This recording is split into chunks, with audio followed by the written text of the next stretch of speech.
What's going on, guys? Welcome back to another episode of Renegade Animation on the Renegade Pop Culture Podcast Network. My name is Mike. I'll be your host for this evening. Joining me, as always, is my co-captain, Cameron. Howdy, howdy. We've got Haley. How's it going? And we've got Teresa. Hello, everyone. It's that time of the year again. This is part one of our fall anime review. We have, 29-ish, 28 anime to cover over the next two episodes. This time, part one, we've got 14, and we're doing shows in the slice of life genre, and as we've dubbed, other. So, Cameron, I'll start with you. Your general impressions of fall so far? Well, outside of the usual, there's just too much anime to fully intake and enjoy. And, with everything going on, this was a much better season compared to the summer 2021 lineup. It wasn't as terrible and as tedious to go through. I was really pushing my patience for some of the shows from the last batch of anime. And there were some good ones, but nothing I would put into like my top 10, maybe a top 20, but not a top 10 or top 5. The fall lineup has a lot of good anime, and that's, again, too much anime, but I'd rather have too many good shows to watch than just a bunch of fine and mediocre ones. Still wish there were less, but overall, a really good season. I think I pretty much agree with that. This catching up with all of these shows, I was more excited to watch some of these. And for the first time on this podcast, there are a handful that I went beyond the 3-episode minimum, for better or for worse. We'll get into that. But on the whole, I'm really digging what I've seen so far. Haley, what about you? Yeah, I would agree that this season is definitely a lot better and more consistent than summer, which was just, it felt like everyone running on fumes, just kind of shoveling generic crap out the door. And there's some really good stuff in here. There's obviously some pretty not great stuff in here too, but even the stuff that's not good, there's at least some sort of quality to it. Like, there's not a show like Combatants where everything just fails on every level. Like, you can tell that there has been some care put into a lot of these shows. There's still stuff that sucks. You know me, I can't be totally positive. But there's also way too much of it. Like, this season in particular, it felt like there was a lot of unique stuff that needed room to breathe. Like, this is the first season in a while where we don't have 15 isekai going on, or there's a large proportion of idol anime, unique idol anime. And again, it's like some of these could have been pushed to less crowded seasons, or, made in a different way to kind of stand out from the pack. But a surfeit of uniqueness is not necessarily a bad thing. That is true. It is good to have variety, even in a packed season like this. Teresa, your general impressions? Yeah, I felt like everything I watched was, pretty decent animation. A lot of them I liked. There's a few that I didn't. But definitely even the ones that I didn't like, it was not so horrible I couldn't watch an episode or two. So definitely much easier to watch than the summer batch. Indeed. I will say one thing that has changed.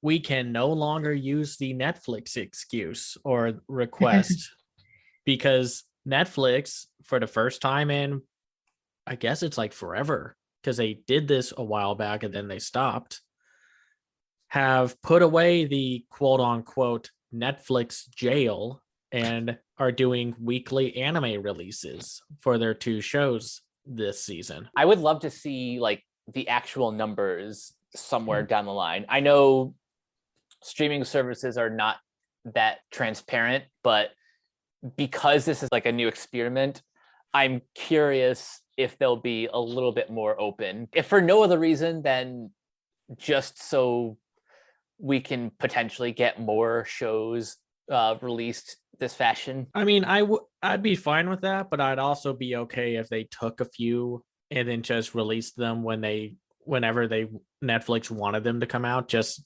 to lighten the load for us a little.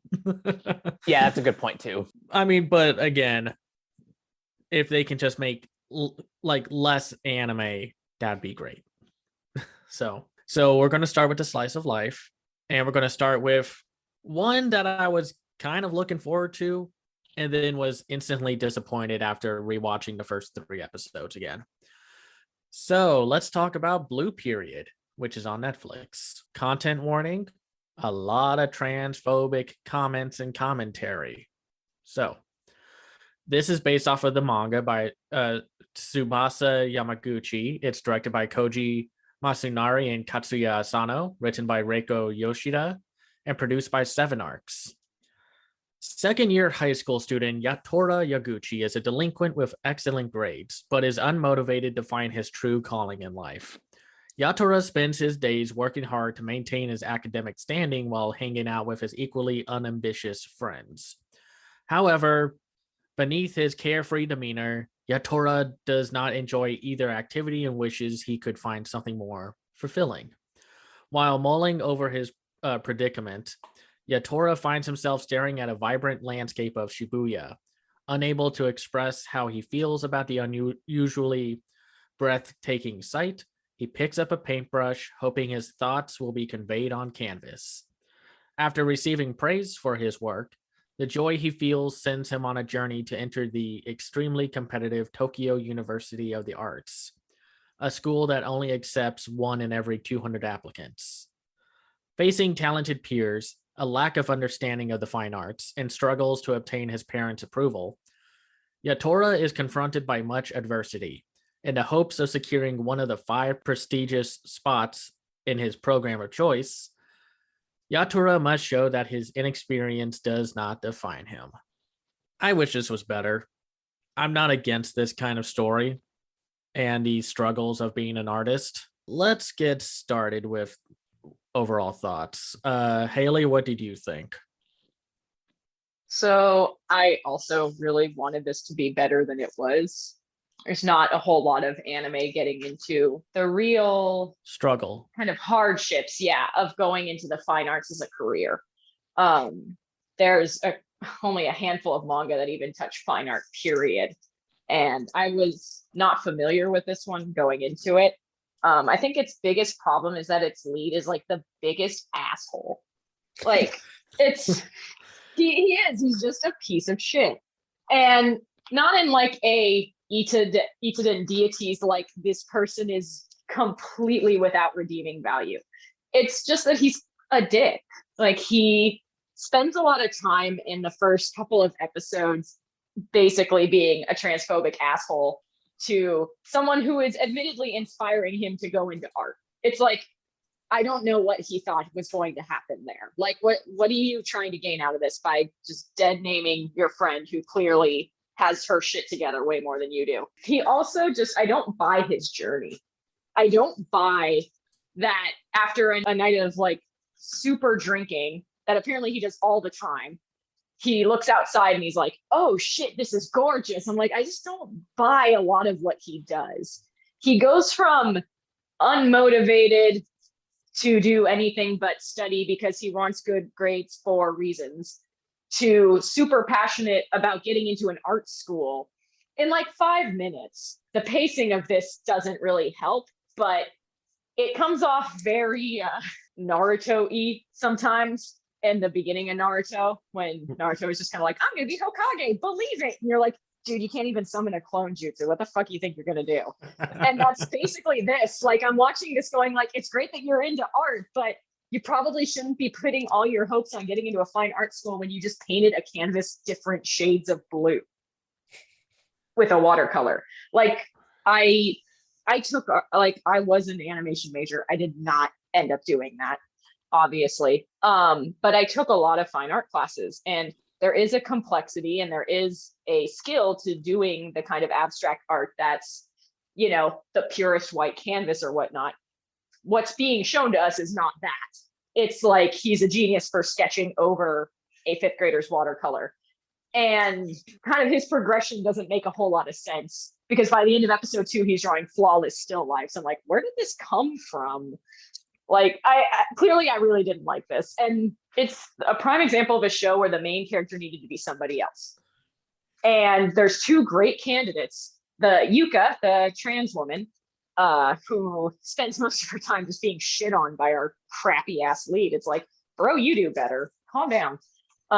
Or Mori, was Mori her name? The senior, who is basically putting her entire life on the line to get into this highly competitive art school. And her plot is resolved at the end of episode 2, but it's like she was the most compelling person in the series to that point.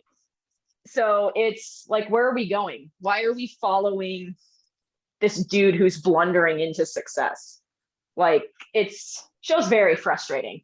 This also has the reappearance of my least favorite anime trope, water animated like it's a gel. Because the lead is in a bathtub and he picks up water and it's literally looks like he's playing with lime jello. I'm like, God, that's not how water works again. Christ. But overall, like, this was disappointing. The one thing I thought was really funny was the old lady art teacher, like, giving shit back to the delinquents when they're like, yeah, we're gonna draw boobs, and she like completely runs with that idea and is like, oh, show me more. How do they rest? How do they do that? And then you see in the background that one of the delinquents actually does decide to draw boobs for his project. That was pretty funny. There's some good background stuff going on with the other delinquents, but otherwise I wouldn't recommend this. The teacher and that one delinquent, like, at the time I was just kind of thinking, can't we just follow those 2? Like, the teacher was great. I loved her. And really the teachers were the best part of this 3-episode run, because by the 3rd episode, I was just kind of done with the main character and just how he had a very passive aggressive way of being just mean and terrible. And I mean, I understand the plight of being an artist and just the struggle of it all, but I'm thinking this either wasn't a good adaptation of the manga, or it just wasn't a good story to begin with, because the writer of the script for this adaptation was Reiko Yoshida, who worked with like Ayoko Yamada, who did, like A Silent Voice, Liz and the Bluebird and such, like, and another art-based anime called Arte. And we needed an entirely different lead character because the one that we were stuck with was not likable. Teresa, what did you think? I didn't totally hate it, but obviously when the dead naming started, I was like, okay, I'm done with this show. Like, I like the abstract, like him seeing art for the first time and like trying to understand art and like the way that was visually represented. I thought that was interesting to put in an anime. Again, the character is just a little bit, I wasn't like offended that he was asshole. I was just like, a bunch of kids are like assholes when they're in high school, and hopefully they grow out of it. And I don't know if this kid is going to grow out of it by the end of this season, but I was kind of like, oh, this is a little shit who, like, if he applied to himself, maybe we would, see something from him if he stopped hanging out with other people who are clearly jerks and bad influence on him and applied himself and actually, did something. Like the art teacher talks about, like, seeing with your heart and like not imitating, like all of that stuff I thought was great. It's just when he interacts with the other kids, he's just terrible, and pretty boring. I was pretty bored. Definitely the first and the second episodes, except when we're talking to the senior who is great. Basically, all of his other classmates in the art club are way more interesting than him. It's interesting because they go through a ton of side characters that I was just kind of like, I want to know more about them. But we never get a chance to see the high schoolers again, or or at the very least, we haven't seen them back yet.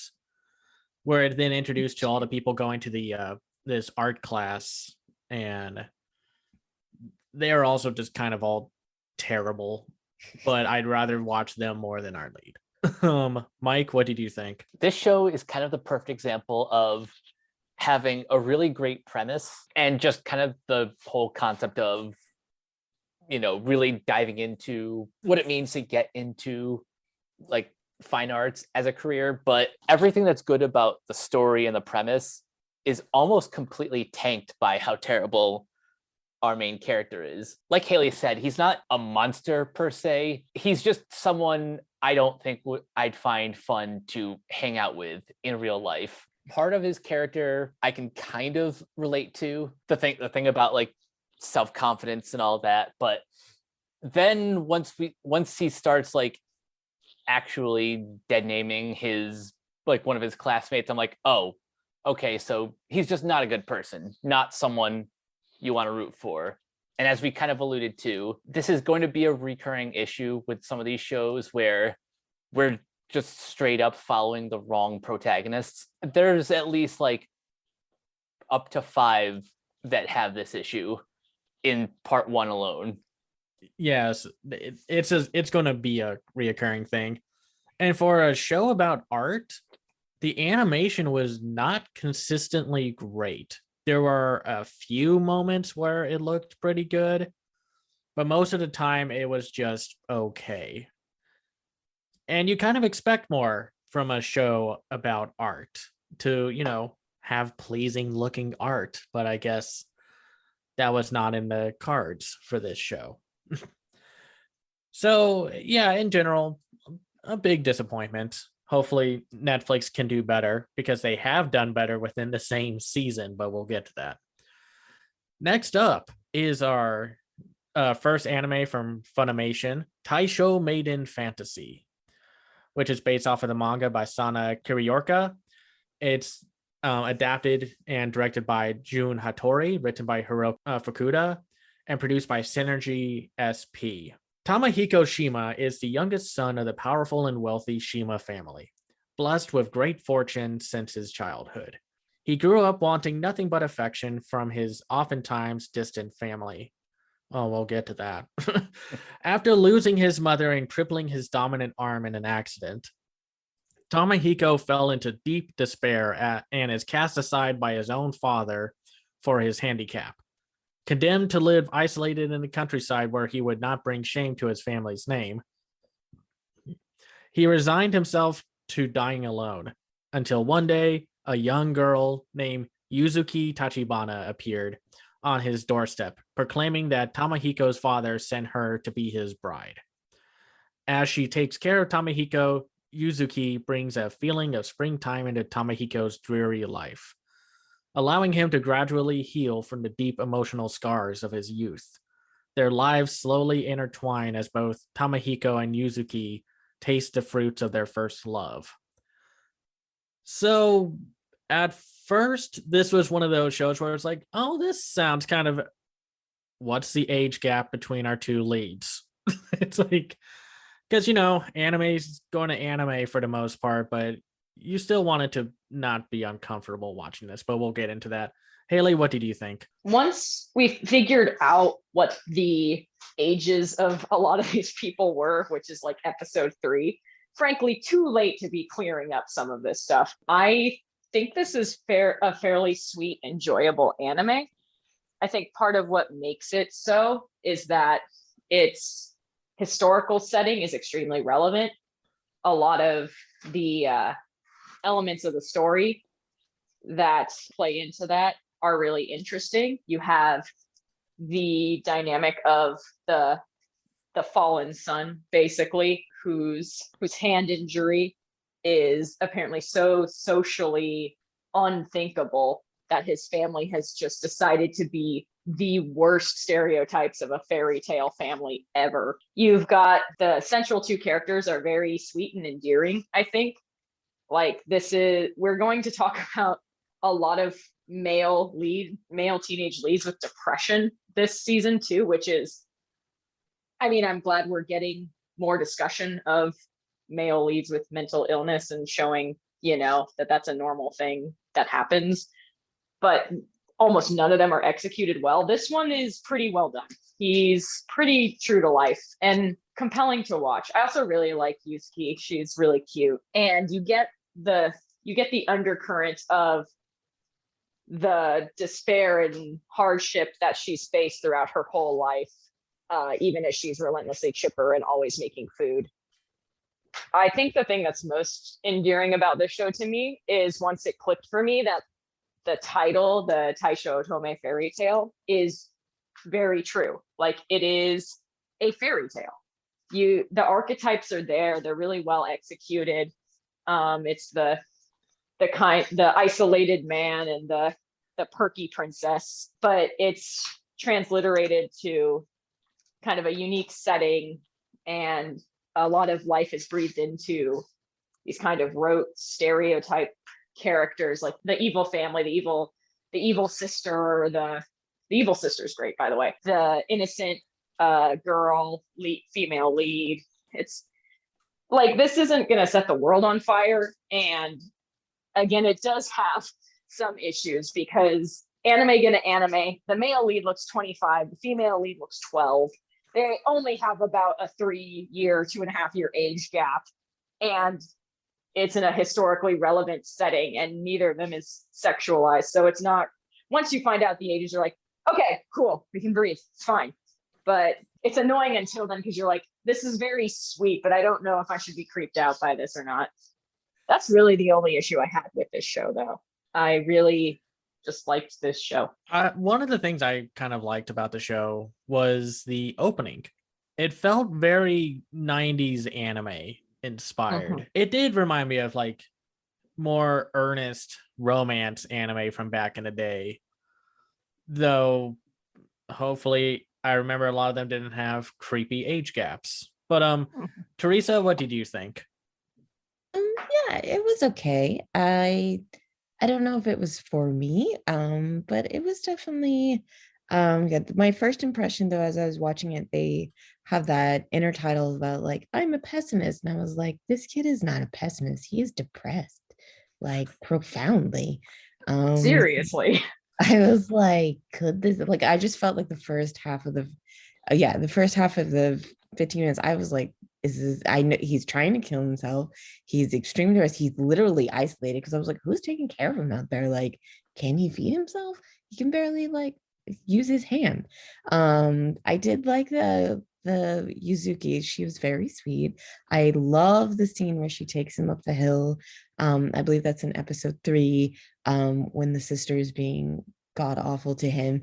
And he's like, oh, there's things to live for. There's like, spring is here. I thought that was very nice and very well done animation wise. I did like kind of the sister's reckoning and seeing like her backstory of why she is. I still don't like the rest of his family. I mean, they just rather he be dead. Like, that's literally the worst possible thing possible. But I don't know if I'm invested enough to continue watching, but definitely inoffensive. And if you really want to go for kind of that age period of kind of like 17, a little depressed, not sure what to live for, and then something kind of that sunshine grump romance, I think it's nice enough. Awesome. It's not an anime that's like it's going to change the world, but just having a well executed anime is sometimes just what you need, as long as they don't creep out the audience. Yeah, it was very chaste, everything that was going on. For sure. It was just like a sweet anime, just like just because we do kind of live in pseudo cynical times for understandable reasons, but it's good to bring positivity and like love and such to show that the world just isn't the worst. Mike, what did you think? The only problem I had with the first 2 episodes was the uncomfortable, what could have been an uncomfortable age gap, just because of the way the characters are designed. Luckily, by episode 3, everyone in the world breathes a sigh of relief because they actually explain the ages. But like other than that, yeah, this is just a really sweet romance. I like the period it's set in. I like these characters. I hate Tamahiko's family with a passion, except for the sister, who brings a nice new dynamic to the series when she's introduced. Nothing really else to add. This is just one of those easy shows to recommend. Yeah, no, I don't really have much else to add either, though the dad almost gives Gendo Akari a run for his money for the worst dad ever. Oh Good my Lord, goodness. yes. It's pretty bad. Wanted to strangle the dad. It's like, gosh darn it, man. Like every time he could have been like maybe mildly okay, he just took a deep right turn into straight asshole-ish. And I'm just like, dude, like adding on like isolating your son, being extremely ableist, and then blaming your wife's death on him. It's like, God, just a pile up. and then telling your son, you are now dead to all of us, so I can marry off my daughter. Like, what the fuck? Yeah, just like, fuck you, man. It's like, It wasn't great to the little sister either. He was like, why are you here? Get out of it. Like, someone come take her. And I was like, okay. He literally threatened the sister also. So like, do you want to end up like your brother? And it's like, dang, good Lord, man. And it makes it worse when you find out the sister is 12. It's not even, because I thought she was like 16 or 17 based on her design as well. But like, he told a 12-year-old, do you want to end up isolated and depressed like your brother, who we now pretend is dead? Let's marry you off now. Like, Jesus Christ. No, and they're like, the third episode is probably my favorite, just to see the dynamics between the three characters. And I'm curious to see how the other characters that are shown off in the opening are introduced. Like, I guess what works about this is the time period. Like, you get a lot of more cultural history context for like, oh yeah, this was normal back then, when it's like, if this was in modern day, it would have been like, okay, no. Yeah, that's just really a nice, sweet little show. And sometimes that's all you can ask for. I still remember so many shows from the summer season where it's just like, it was fine. It's just anime, whatever. Next. Speaking of, actually, I like this next show, but still. We are talking about another show on Funimation, My Senpai is Annoying, based on the manga by Shiro Manta. It's directed by Ryota Ito, written by Yoshimi Narita, and produced by Doga Kobo. So, at a certain trading company, saleswoman Futaba Igarashi has managed to hold her respectable job for almost 2 years, thanks to the guidance of her senior co-worker, Harumi Takeda. However, due to Igarashi's short stature, Takeda often teases her and treats her like a kid, leaving Igarashi constantly annoyed by his antics.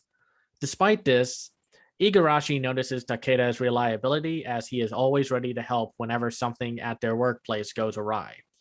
As Igarashi and Takeda spend more time together, their relationship soon develops further than simply becoming or being co-workers at the office. I feel like I might be the only one who actually really enjoyed this show. I mean, not to say it doesn't have its faults, but I was pleasantly surprised by this show. I was at first, again, because anime is going to anime, I was not fond of the Igarashi's design, just because it's like, okay, she is literally a kid-sized adult woman. Short women exist, that's true, but this is anime. Anime has a lot of unfortunate tendencies and tropes of how they design characters. But then you actually sit down and watch the show, and it handles that concept well, or it handles the fact that she's just short well.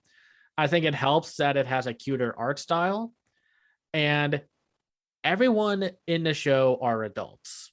There's no like, I'm a child, kid, prodigy who would not be working at a sales office. at a trading company if that was the case. And they don't treat her shortness as like the most consistent gag of the show. It's not the one thing that gets laughs. And everyone treats her like an adult. The only times that I remember out of the 6 episodes I watched when they treat her like she's a kid were the first episode, and then it's just even then it's just in a joking manner, and any other time whereby side characters who just didn't know better or just complete jerks.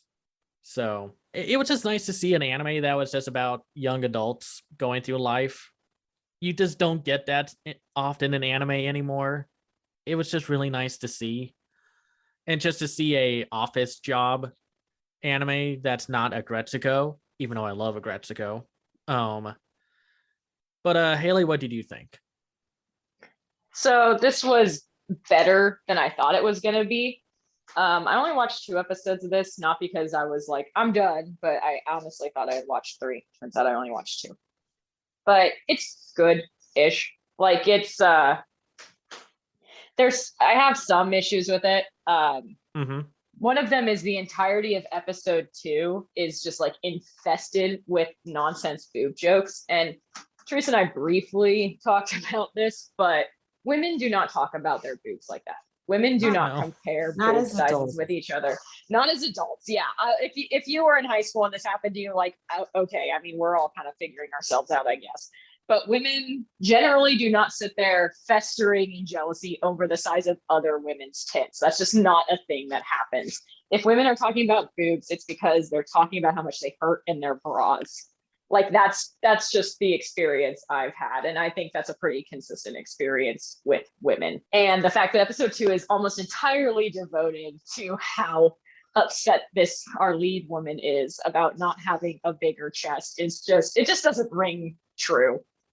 Like they're going for a realistic kind of show. It's got a nice kind of cutesy Azumanga Daioh art style, but it's not like Nichijou or Azumanga Daioh where like a cat god is showing up or someone suplexing a goat. Like it's very much grounded in reality.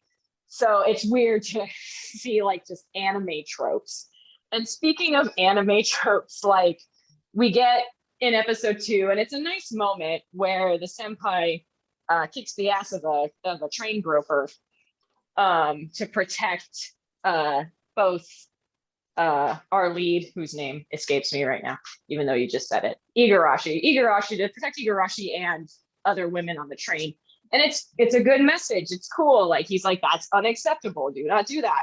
But it's kind of undercut by the fact that the first episode involved a gag where one of the office workers took a really silly picture of Igarashi and sent it to everyone, and it was played off as a joke.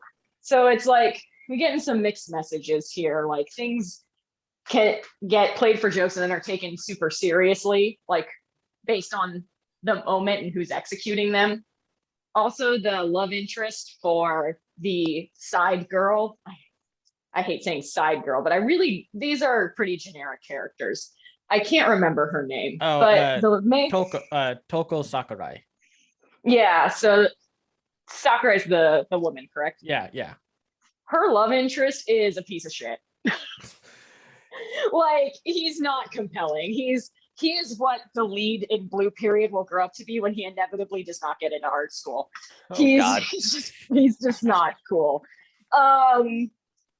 And I'm leading with all the negative stuff because otherwise this is a pretty, if these kind of things don't bother you, and they didn't bother me exceptionally, I was just like, dude, women don't talk about their boobs like that. Right. That's just a general irritation I have with those jokes. Oh yeah. But most of the show is enjoyable. It shows a real knowledge of what it's like to work in an office. I'm glad that it's about adults. It leads to some like wonderful scenes and things that you don't see a whole lot in anime. Like, what do you do when you get drunk in front of a coworker? What happens when you screw up something really bad in your job and somebody has to cover for you? How do you feel about that? Like, it's a cute show. And if the things I mentioned aren't going to bother you, I'd 100% recommend it to you. Just very easy to get into, sweet. I like the central dynamic. ultimately not really for me, just because I was finding myself irritated with some of these little things. Right. But I appreciate what it's going for.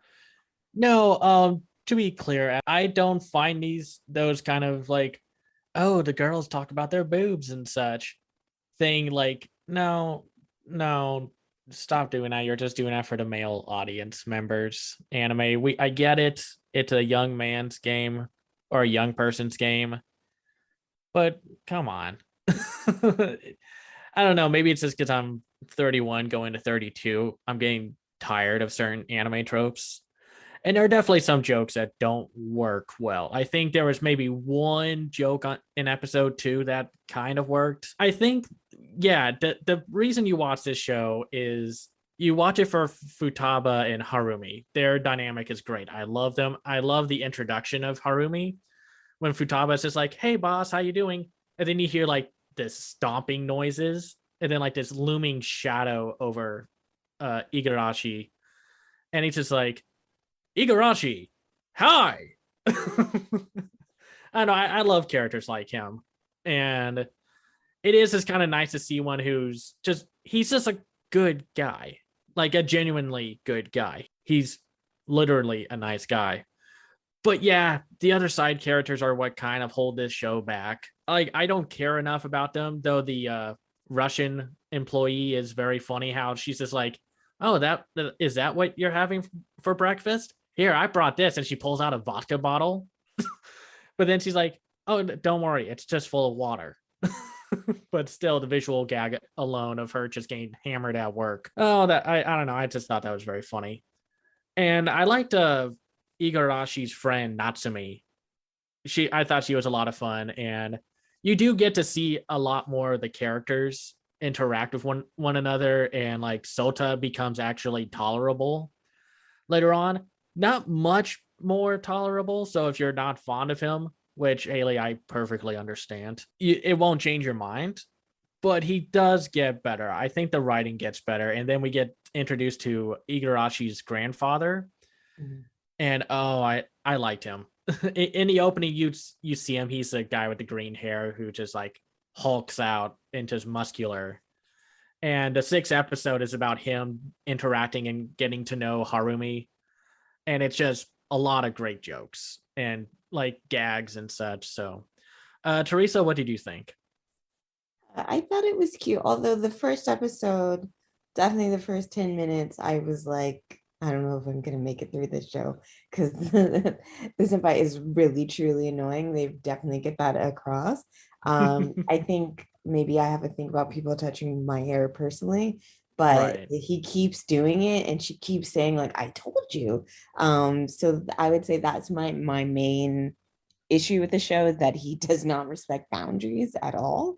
Especially in a workplace, if you're someone's subordinate, that's just like red flag for me. But I do think the writing gets better as it goes along. And, you know, they have a friendship that's like blossoming. I definitely think, you know, he's a good boss, and when she messes up, he handles it very well and, you know, does what I think, you know, a good boss would do is like, let's solve the problem together. So I thought that was really nice. Definitely, I would see where it goes. It wasn't, you know, in my top 5, but definitely easy to watch. I thought the Christmas episode was pretty funny because office Christmas parties are pretty funny anyway. But I was like, are they working on Christmas or is it just when they had the party? I was just like wondering about that. And then I was like, it's okay. She got him a tie. It was cute. That was very cute. I love that scene. Mike, what did you think? I echo a lot of Haley's sentiments about some of the more problematic elements of the show that are definitely there, especially in episode 2. That's when it's a little bit more noticeable. But the main attraction of this show, which is like the dynamic between Igarashi and her boss, that's the good stuff. That's what makes the show worth it. And also the fact that the show kind of does a good job of portraying, you know, the daily grind working in an office job. I thought that was well handled. The Christmas episode might be my favorite. And that might just be because I don't really see a lot of Christmas themed content in anime, or at least not recently. So this just kind of felt a little bit more special, I guess.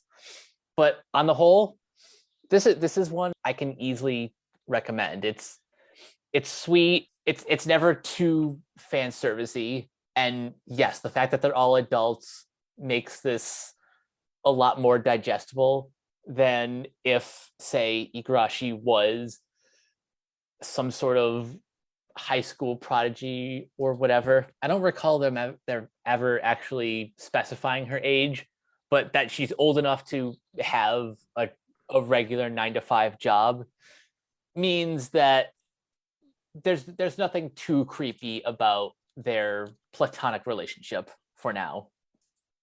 Yeah, no, to be clear, I might like this show, but I'm definitely like more aware of like why people would find this show maybe not their favorite, or different moments like the hair touching. Yeah, they do bring that gag up again later, and that's always annoying. So it's like, oh, don't do that. Even seeing it for the first time, it's just like, don't. Though I will say I like the opening song. I've listened to that thing multiple times. It gets me pumped up when I'm at work. Granted, I'm not fond of the one boob joke that's in the opening, but I liked everything else, and it's really well animated. This whole show it's not like the most well animated show this season, but it's got a good comedic timing. Like, I think my favorite joke is from the first episode when our two main characters are walking to a different building to do a presentation, and she's just like, you don't have to slow down your walking just because of me. And he's like, I'm not slowing down because of you. She's like, well, then just walk normally how you would. And he's like, okay. And he just starts going faster than her because he's just a giant man. And then she's just like, oh, God dang it, now she has to start running. And I do like that for a show like this, they're keeping the fan service to a very low minimum, and they're not doing stuff like the most fan servicey are like the few boob jokes that you see in episode 2, and then of course the Christmas Santa Claus outfits. But they don't like show them changing all the way out of the Santa outfit. It's really just like at the very end of changing back into normal work clothes. And I like that. It's more subdued, and it's just nice to see that in a lot of anime, because sometimes anime can just be so freaking horny, and it's just like, okay, calm down. It's no longer titillating, it's distracting. Let's just tone it down. Don't be horny on main, y'all. But if we're going to talk about a slice of life anime that's really hands down the best, and probably the best show of this season, let's talk about Komi Can't Communicate, which is on Netflix.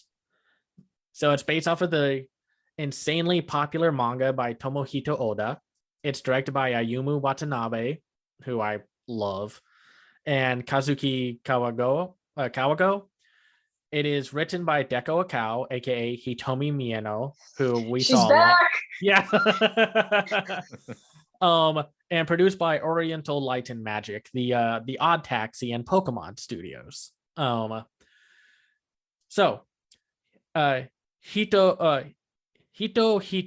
Tadano is an ordinary boy who heads into his first day of high school with a clear plan: to avoid trouble and do his best to blend in with others.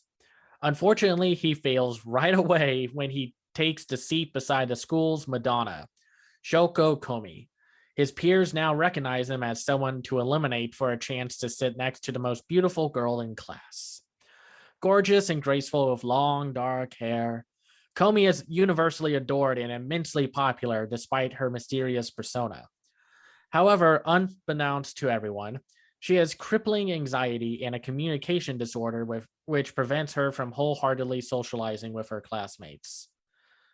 When left alone in the classroom, a chain of events forces Komi to interact with Tadano through writing on the blackboard, as if in a one-way conversation. Being the first person to realize she cannot communicate properly, Tadano picks up the chalk and begins to write as well. He eventually discovers that Komi's goal is to make 100 friends during her time in high school. To this end, he decides to lend her a helping hand, this also becoming her first ever friend. Get ready for the gushing because this show's great.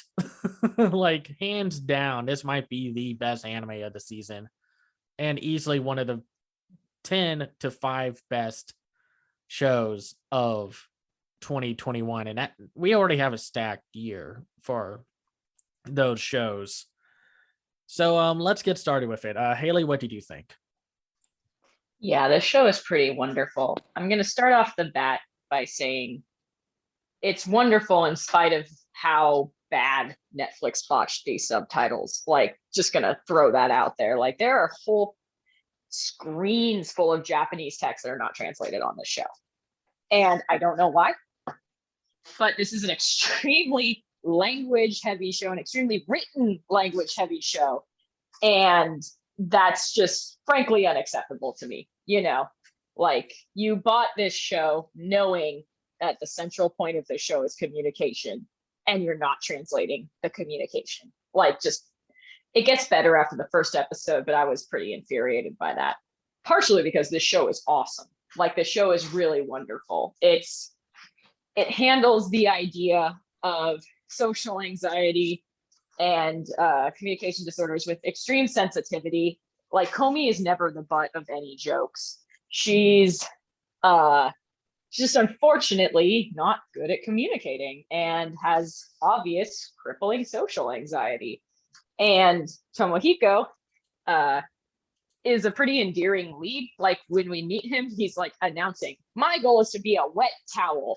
And then when we actually are like, when he actually interacts with people, you kind of see that he is also like, he doesn't have social anxiety, but he's also hideously awkward. Like, it's like, I'm going to blend in.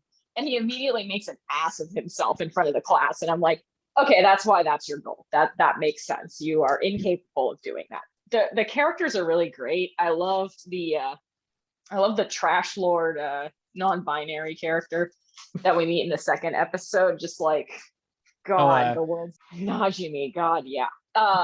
Talk about like a 180 between like Blue Period and this show, where Najimi is in complete control of all of their surroundings and their identity, fluidly changing it basically just to piss off whoever comes near them first, and it's just really entertaining in a way that you don't often get with those kinds of characters. Usually the gag is just like, are they a girl or a guy? And in this one, the gag's like, the fuck is wrong with them?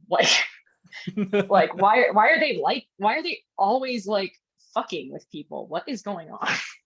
Like, just like, and not with their gender, like fucking with people aggressively, verbally. Like, they are crazy in some ways, and it's wonderful. I like that this school is also like, you get hints that something is seriously wrong with all of these people. Like, there is a ninja who tries to kill our lead like multiple times in the background, and it's just straight up glossed over in 15 seconds. You're like, okay. I love how there's something very Ron Mahaf about this show, and I think it's the fact that every student here is just a complete piece of shit to Tomohiko. Like, it's a very everyone's gonna fight Akane for her hand vibe. And like, it's just, outside of like the translation issues, I think it's just really well done. I can see why this manga is super popular. Like, it goes down easily. It's super well animated. The characters are really endearing. It's pretty refreshingly free of anime bullshit. Besides the fact that there's a fucking ninja in class, like, that's a different type of anime bullshit. Like, what is going on there? Besides the subtitles, the only real thing that I wasn't super into is the third friend, because the green-haired one makes. The green-haired girl, she's a little weird. Himiko Agari. Yeah, I don't quite know what her deal is. It feels like her character is more, well, like the other characters we meet are super focused. It's like, it feels like the author designed them right out the gate and was like, yes, these are my main characters, these are great. And then when he got to her, he's like, well, a green-haired girl who makes weird faces, that sounds good. So I would have liked more depth to her introduction because we got more depth to everyone else's introduction. And as it comes off, she just seems a little like I said, just weird. But that's minor, honestly. And I'm sure because the goal is to get everyone to learn how to talk to each other and interact on a less anxious basis. I'm sure she will get a little less weird as well. Yeah, no, Agari has like I do like one gag that the show keeps going with, and it's how Komi comes off to everyone else. Like you see Agari in the library and she's just like, I'm just putting books away. And the way they frame Komi looking at her, like wanting to be her friend or to say hello to her, is set up like a horror movie with like the monster or the creepy serial killer in the background. Mhm. And it just made me laugh. Like this show is consistently funny and how it frames Komi and her anxiety and just like the cute, adorable anime face that she has when she's trying to speak. And oh my God. or like when after they deal with everyone's favorite lawful chaos goblin Osana, how Tadano is looking at Komi and he's just like, well, what do you think about that? You got another friend.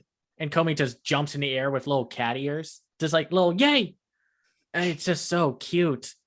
And it is very funny. Like you would think it would get tiring with everyone hating Tadano, but they still, so far, they keep finding new ways for him to be the punching bag just because he's sitting next to the most popular woman in school. I forgot to mention that the whole sequence where they're electing a student council president and it turns into Komi being like revered as a god is one of the funniest things I've ever seen. Like the serial escalation that's combined with how much everyone just fucking hates Tadano for no reason. It just works so well. Also, that teacher needs to be fired. I don't think they can control their class. Nope. No, one of my favorite moments was when Tadano was like, oh, look, over there's the group of popular kids. Let's try hanging out with them. It's like, hey, when y'all like to can we join your game? And they're super excited about Komi, but then Tadano comes over. He's like, hey, can I join over? Dead silence. And then they're like, yeah, sure, you can come over. But you can hear under their voices just like, oh my God, what is he doing here? Gosh, I just want to kill him. Screw him for being able to sit next to Komi, our dear and ever beautiful god of the school. Teresa, what did you think? Yeah, just building on that, I love that. I can't remember which classmate it was, but she's very sweet about how much she hates Tanj, where she's like, so never talk to me again. And you shouldn't be talking to the goddess of our class either. And I was just like, well, dang, this class is cold. They really do not like him. I thought it was very cute. It's definitely a palate cleanser after Blue Period. I thought the way they explained that she can't speak literally with that animation in her, like kind of her, like he thinks she's like staring at him and like hating him and like all those kind of like squiggly lines, and that I just thought was just so cute. And I definitely will continue watching. And I can see, as Haley was saying, why the manga must be really popular. I actually saw it on Netflix before I looked at the list, and I was like, that show must be out. I've heard of that show. And then I was like, oh, it's new weekly. Oh, that's new. And then it's on the list. I was like, oh, I was going to watch that anyway. So definitely glad we got to watch it, and it's definitely in my top 5 for this episode. Nice. Mike, what did you think? Yeah, this is definitely in my top 5 for this episode. I have seen everything that is available on Netflix, so I'm already at episode 4, which is episode 4. If you guys haven't seen it, it is hilarious. It is kind of dark, but also kind of fits the world that's established. As mentioned earlier, every single student in this classroom has like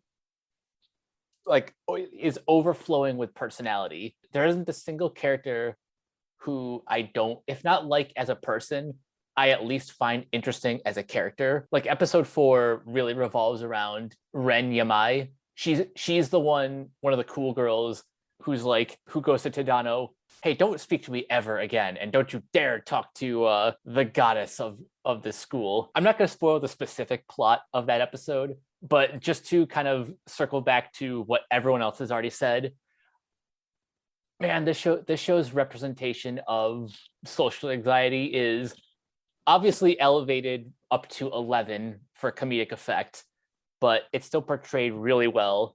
The animation is amazing and hilarious. It was hard to watch this show without my face hurting from smiling so much.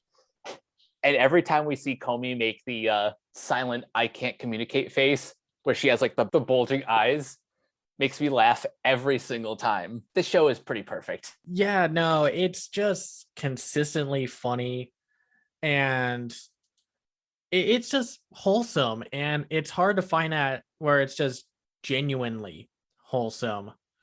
And I think it also helps that we have a very good director handling the situation, because it's Ayumu Watanabe. He does a lot of the Studio 4C films. He directed Children of the Sea, and he did Fortune Favors Lady Nikuko.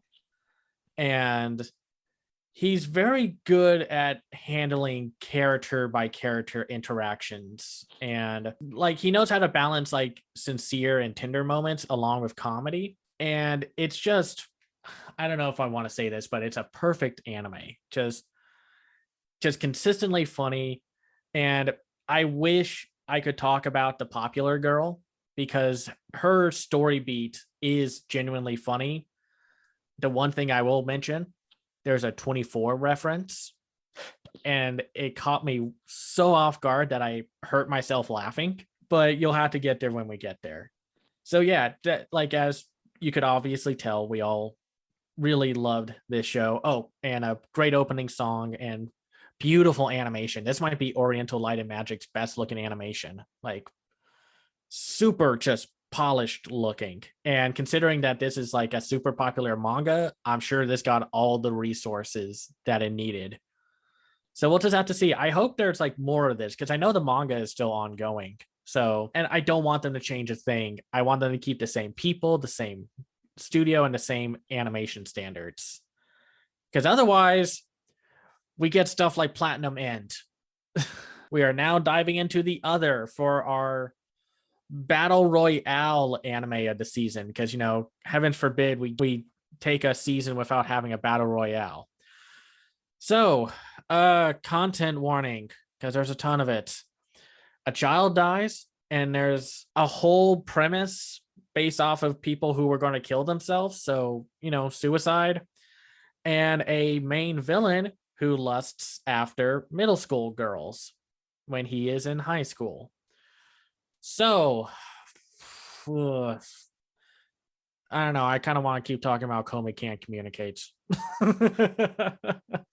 Let's get into it. So this is the manga by the duo behind Death Note, Takeshi Obata and Tsugumi Oba. It's directed by Hideo Takahashi and Kazuchika Kisei. It's written by Shinichi Inozume and produced by Signal MD. Okay, let's get into it. Ever since he lost his family in an explosion, Mirai Kakehashi has lived a life of pain and despair. Every day he endures abuse at the hands of relatives who took him in. As his anguish steadily chips away at his will to live, he is eventually pushed to the brink. Prepared to throw it all away, he stands on the edge of a precipice and takes the leap. However, instead of falling to his death, he enters a trance where he meets a winged being who claims to be his guardian angel. Named Nase, the angel offers him 2 priceless abilities and convinces him to go on living. When Mirai experiences the marvel of his new powers firsthand, he gets a taste of the freedom that was locked away from him for so long. Armed with Nase's gifts, Mirai is flung into a showdown with 12 other individuals, one of which will be chosen to become the next god. So they're literally on a mission from God. In stark contrast to when he wanted to end his life, Mirai is now prepared to do whatever it takes to protect his bleak chance at happiness, lest it be wrenched from his grasp forever. I take offense to this synopsis saying he's prepared to do whatever it takes, because that's not even the slightest bit accurate.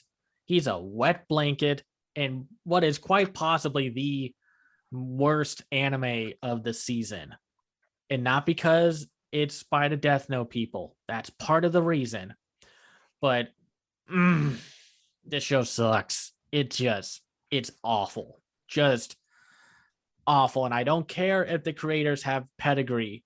I know Death Note was a huge hit back in the day. There was nothing quite like it because it came out during a time when super cute moe stuff was big. But this show is terrible in its story, its writing, its action, its animation, and overall execution. Haley, let's start with you. What do you think? Yeah, the show is pretty awful. I reread Death Note over the quarantine from last year, and it's kind of interesting how much that's endured, because reading it as like, this is definitely not as good as I remember it. And the moments it really shone was when it went just balls to the wall nonsense crazy. Like when Mello strapped a Death Note to a missile and shot it into the ocean. And it's like, what the fuck? He just shot that Death Note into the ocean. I'm like, this is exactly what I would have wanted out of something like this. And I think a consistent problem with Obata and Oba's stuff is that they think they are way cleverer than they are.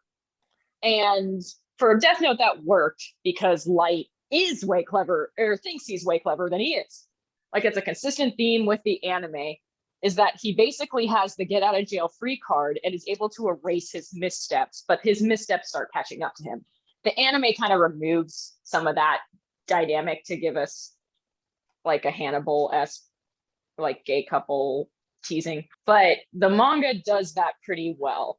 But everything since that they've done does not. And this is kind of the logical endpoint of two people who have been given carte blanche to write whatever they want with no editors. I think this show is insanely misogynistic, which shouldn't be a surprise given the creators either, because Bakuman and Death Note were also insanely misogynistic, but not quite to this degree, where the first episode, a huge chunk of the animation is towards the second half is just us lovingly panning over a dead, extremely bleeding out female body in a night and like a negligee. It's pretty graphic, pretty gross. A lot of the treatment of women in this show is extremely gross. Our other female lead, the Angel, is hinted to have been stalking our male lead for quite some time based on a line or two in the third episode. It's like, great. And she also has no actual sense of morality, because she's giving our lead like, this is a bullet that makes everybody do whatever you want them to. And that's not really interrogated at all. Second episode is devoted in large part to a child rapist who we see mid-rape, basically. So that's horrifying. All of the women in that episode are basically brainwashed underage idols who are in various states of undress. So, good for you, anime. You really animated that one up. And then we meet our tertiary female lead, who is a girl who goes to school with the male lead. All of these people are wet blankets with no personality, so I didn't write down any of their names. I just kind of called them all fuckstick in varying ways because they all suck. She literally has no personality. Short brown-haired girl. We meet her at school, and our male lead's like, oh yes, I had a crush on her. I'm like, that would have been great to know when you were like offing yourself and saying you had no friends and no reason to live, just from a plot perspective. Her entire character is just kind of randomly following our lead around and like hypnotizing him to love her, but he already loves her, which he told us. So he says that her power is not affecting him very much, but then it does. And it seems like he's going to pull off some like very Light-esque shit, but no, that episode's just like mostly them talking in a room with no animation change. It's bad, fam. It's super bad. This show is garbage, and not like fun garbage. I can't remember if the OP or the ED is written by Bandmade, but one of my notes was why they got to drag Bandmade into this. Every person of color in this show is a criminal. That's also shitty. Or at least everybody drawn with darker skin than our lead is a criminal, which is garbage. At some point I wrote robots with a bunch of question marks. Oh yeah, the mech suits that the okay. Yeah, the main villain decides to go all like, I'm going to be a tokusatsu superhero and save the world, even though I'm going to be killing people left and right. And he says the creepiest thing in the third episode, where middle school girls are the most pure beings on earth. Barf, city, call the cops, arrest him. I don't care if he's got superpowers. Shoot him out of the sky if you need to. Like, nothing in this show is good at all. This doesn't need to be a battle royale. There's 5 plots like crash landing into one. Like, I really wouldn't recommend this to women in general, because there's some deeply ingrained misogyny in this, in the way every female character is portrayed. Again, I wrote literally that show, wow, this show is racist. It's a bit of everything. It's a bit of everything. It doesn't really know what it's doing either. Like, our male lead's characterization changes every single episode. This reminds me a lot of Big Order, which was the follow-up that the creator of Future Diary made after Future Diary blew up. And Big Order is a fucking disaster. Way crazier than this, way worse than this. But it's got the same problems, where the writer was like, well, let's go back to what we know and like spice it up. And they can't. Death Note was lightning in a bottle. Bakuman existed. Like, it's somewhat decently regarded. It's a completely different series, but it didn't live up to the highs of Death Note. So I'm trying to go back to a similar kind of mode is just not working. If there were any good characters in this show, I would say that this is a show where the lead should not be the lead, but everyone sucks in various different ways. So only thing I enjoyed about this show is the design of the angel that has wings coming out of his ass, because it was just so ludicrously stupid that I was like, hey, wing ass. Great. I brought that up in the chat, and I was just like, listen, I get you're trying to make your angels look different since there is no defined visual look for an angel. Wings coming out of your butt, that ain't it, fam. I didn't actually believe you until I got to that episode. Teresa, what did you think? I was not a fan. It's not my favorite. As soon as I saw the pick your weapon, and she's like, yeah, and a red arrow, and it makes people love you, I was like, this isn't going to go well. Are you an idiot? You're going to pick both of them? Great. And I did not know it was a battle royale. I went into it cold. So when that started happening, I was like, oh, there's more of them like him who wanted to kill themselves, but somehow are main characters. Great. That's totally who should become God.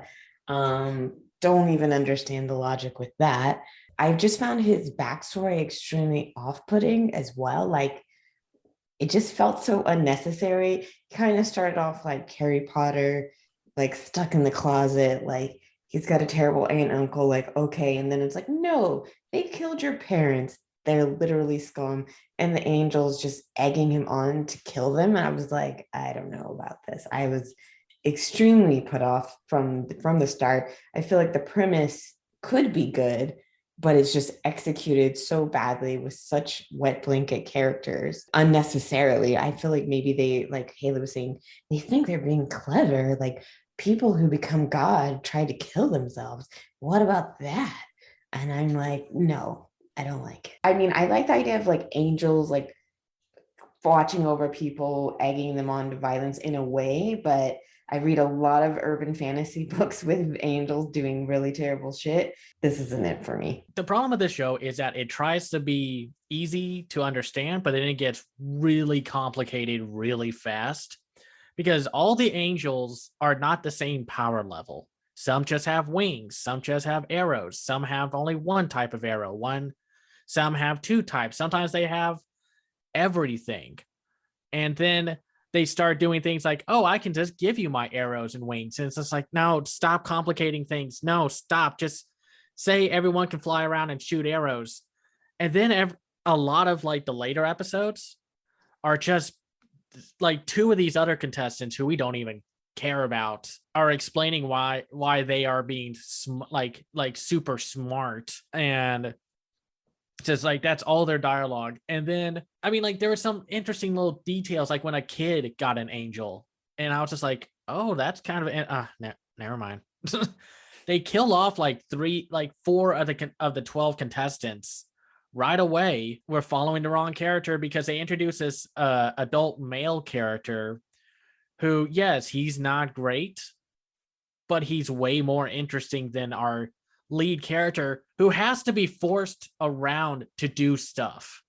Like, not like I command you to do something. The plot literally has to push him along for something to happen. And it just isn't interesting. And it was almost amusing that the villain was this like Ultron level like character. Like, I'm going to kill a bunch of people and I'm going to see nothing morally wrong with that, even though that's really messed up. And you know, Death Note might not age well, but at least the anime had like striking visuals with how it played with light and shadows. This show looks awful. Like, the designs are there. It's the same, again, it's the same two people, but everything looks flat and it's not animated well. And it has like moments of CGI use where it just doesn't look good. It looks badly composited. Not as bad as Tesla Note, but we'll get to that in the future. And it's just bad. Yeah, my patience ran dry after I caught up with watching all the episodes. Just don't watch it. These guys, the creators are one-hit wonders. They got lucky with Death Note, and then they just haven't made anything good since. Shame, but you know, that's what happens in life. Sometimes you got one good idea in you, and then that's it. So this is one of the other shows that I went past episode 3 just because I was curious. And I remember Cameron even begging me, no, Mike, do not do it. It's not worth it. I promise. And I'm just like, you know what? I'm weirdly invested despite how much I hate it. Boy, was that a mistake. Like, the one good thing about getting all the way up to episode 5 was meeting that character that Cameron described, the detective who is a piece of shit, but at least he's not a wet blanket like our main lead. This show is a bunch of square pegs forcing themselves into round holes. Nothing about this works. Like, individual ideas could have been better executed with an entirely different creative team, but combined with this show, I don't care how much you like Death Note, I would not recommend this. It's too played straight to be so bad it's good. It's too shit to be regular good. And I don't even know who the audience is for this. There's no audience for it because it doesn't commit to its dark tone, because this is a very not lighthearted show. Again, all the contestants in this death game were going to commit suicide, you know, right off the bat. But this show wants to be like Death Note in tone, but then it shoves in like anime, like quirky anime-ness. It's like with the two angels and such, and golly, the main character's angel, they sure love looking at her butt. So I'm just not a good show. Probably the worst of the season. Now, let's move on to a show that was actually my worst show of the season, and then Platinum Inn decided to say, hold my beer, I'm ready to show you why I'm worse. The Night Beyond the Tri-Cornered Window. That's on Crunchyroll. So, content warning, a lot of metaphorical assault, abusive language, a lot of gore, and a serious case of lack of consent. Okay. Kosuke Mikado has been able to see spirits for as long as he can remember. Extremely terrified of them, he tries to suppress his ability by wearing glasses. One day while working at a bookstore, he catches the attention of Rihito Hiyakawa, an eccentric medium who is convinced that they were destined to meet each other. Thanks to Hiyakawa's antics, Mikado is thrust into the world of the paranormal, with the former promising that he will shed his fears if Mikado stays with him. More on that soon. As they continue to work together, the two discover a series of malicious curses that at all point to the same name, Erika Hira. What is this person's goal, and how do they connect with Mikado and Hiyakawa? Hopefully not at all. Just end with everyone being like, oh wait, nothing matters. Let's go get some donuts. I just realized that this is one of the few, maybe the only boy love anime that we were able to talk about this year. And I wish we could have talked about some other ones that weren't just straight up softcore porn. But sadly, this was the only one that we got. And boy, does it suck. Haley, what did you think? Yeah, this is also not good. I will give it this above platinum end. There is potential for this show to acknowledge how totally fucked up its central dynamic is, because by the end of episode 3, it was starting to tend toward that. And that would not redeem the show, but it would at least show some sort of knowledge that like everything we've watched is deeply distressing on many levels. The show is basically about a man who works at a bookstore that gets kidnapped by, eccentric is a cute word for this man, and psychotic is kind of more what he is. Bookstore worker who gets kidnapped by a rapist and has his supernatural powers repeatedly used against his will to solve murders that this bookstore worker is also not prepared to see the results of. And then he somehow meets another person with similar powers who at least uses him in a vaguely consensual manner. This show is a mess, man. First of all, it moves at the speed of light. What I would say 12 volumes of manga plot seem to happen in episode 1. It just moves at a clip. And I think that contributes to how weird the central dynamic is. Because if some of the stuff had room to breathe, it wouldn't be more consensual by any means, but it would at least maybe give us some insight into why is Mikado still doing this? It causes him great distress and pain every time he is around Blondie number 1. Why is he still involved in this? Like, what are his inner thoughts? Why is he putting up with this? Like, why? It seems like he would rather turn his supernatural powers off, but that's not really explored. It's just like, okay, we got to get to another murder, another thing. Like, I want to say there's about 4 separate supernatural cases in episode 1, and this is a 23-minute anime. So shit moves quick. The other thing about it, which we've all said, is that this one of the rapiest things I have ever seen in my life. Like, it is boys love and yaoi manga and anime do have a notable consent problem. This is not a generalization of every boys love and yaoi and shonen ai and whatever. It's not a blanket statement about all of gay anime, because there's obviously ones without these elements, like Yuri on Ice and whatnot. But yeah, in general, these mangas have kind of similar reputation as bodice rippers, where there's a kink here, obviously, and if that's your kink, that's cool. Not really into it, but the market is festooned with these kinds of stories. So it becomes kind of a stereotype that a lot of these boys love yaoi stories are very rapey. And that's not fair. Like, this shouldn't be the representation that gay men are getting. And it sucks that the only notable boys love yaoi anime that we're even talking about this season is like this, and like this to such an off-putting degree. Like, I guess you could count Hypnosis Mike as maybe gay, but that's not from this year, is it? No, so that that's was from like last year. Same time. It was literally a year ago. Man, a year ago we were all mind blown by Hypnosis Mike, the greatest anime of our generation. Legitimately, though, so much of this show is deeply off-putting because lack of consent is never okay. Like, never right. Okay. So I want to say that first. But we definitely in the zeitgeist have series that kind of make it, I don't want to say work, but like they explore that dynamic at least. They like, why is this problematic? What's happening? They do it with like ranging degrees of success, but this is not interrogating anything about its premise at all. Like, when your lead character is spending a lot of time basically being fisted metaphorically against his will by a sociopath who seems to eat demons, like, that needs to be discussed in some way.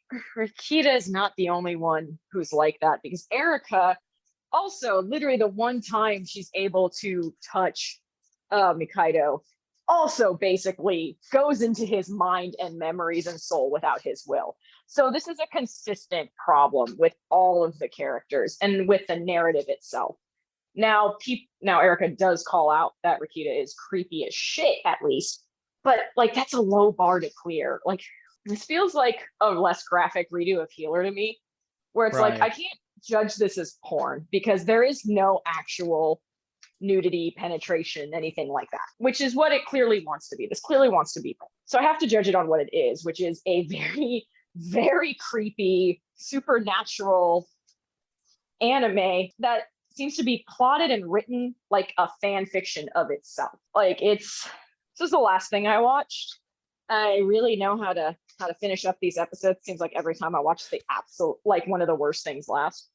But I tell y'all, this was because I did not want to watch this. I'm gonna sit through this like while I'm eating lunch, so I'm like half paying attention to it, and it was still like really upsetting. Right. Like, this might one of the episodes I accidentally watched one of those stupid yaoi softcore porn things on Crunchyroll because I misread the title and thought it was something we were gonna watch. I was like, wow, this is kind of graphic for what we were watching. Oh, okay. That was better than this. There was more consent in like that 5-minute accidental OVA I watched than this show. And it was far more enjoyable, even though I was befuddled by it and it was not my thing.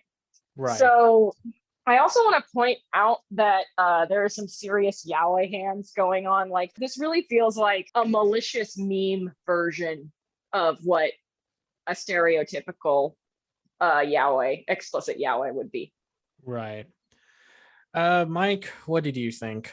So let me just describe my experience watching this. I was honestly just kind of tuned out as soon as Mikado meets what I named Destiny Blonde, because every other line that he says is, "You and I, we're destiny." So literally as soon as these two met and like the plot kind of kicked in, I was just gone. A show has to really fuck up to disconnect me from like the first 5 minutes. There's some merit to this in certain animation sequences where it gets a little bit more esoteric and inside the characters' minds, but just from the premise alone, I cannot recommend this to anyone. Yeah, no, it's based off of the manga by Tomoko Yamashita. It's directed by Daiji Iwanaga and Yoshitaka Yasuda. It's written by Ayumi Sekine, and it's produced by Zero G. And Zero G has made good anime before. They worked on like Science Fell in Love, so I tried to prove it, and My Roommate is a Cat. Like, they've worked on good stuff, and the animation here is not great, either because they couldn't translate the designs well, or they just weren't given enough resources, or they had enough animators, or something happened. Because they don't look good. Our blonde lead looks like he doesn't have a nose half the time when you're looking like directly at him. And I know that's just an anime trick and what have you, but still. And yeah, all the metaphorical fisting and just metaphorical orgasms and just how dominantly creepy and horrible one of our leads is so bad. There are some moments where the atmosphere is creepy and unsettling on purpose and not because our blonde lead is in the room.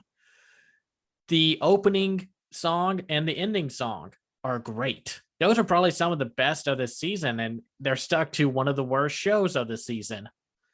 And then in the third episode, our blonde lead says the creepiest mother frickin' thing ever. He puts his hands on the poor other co-lead's shoulders and he's like, "Never lose interest in me, or else you can never do that ever again."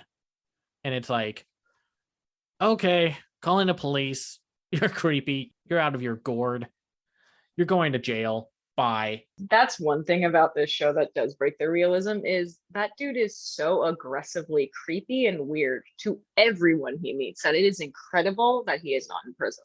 The other blonde character that they meet, he's a lot better. I mean, granted, everyone is terrible in this show. Even the older male detective is not great. And yeah, I agree. The plot is all over the place. You think it's going to be all about these curses, which is not the case, because they kind of dropped the curse as a few episodes later, and it hasn't been brought up yet. Now, I heard that they do explain why the blonde lead is as he is. They do explain why our other lead is why he is, but it took me a good hard watch of that episode to realize, oh, we're talking about one of the leads. This is his backstory. Which, yeah, so that's how good the show is. I forgot what character we were following for this episode. That's a problem when the show does not make it clear who it's addressing in a scene. There's not a whole lot of plot. And no, I don't mean plot in that sense. I mean actual story. It's hard to follow. They drop the main one off. And then it says meandering around. And it's just not a good show.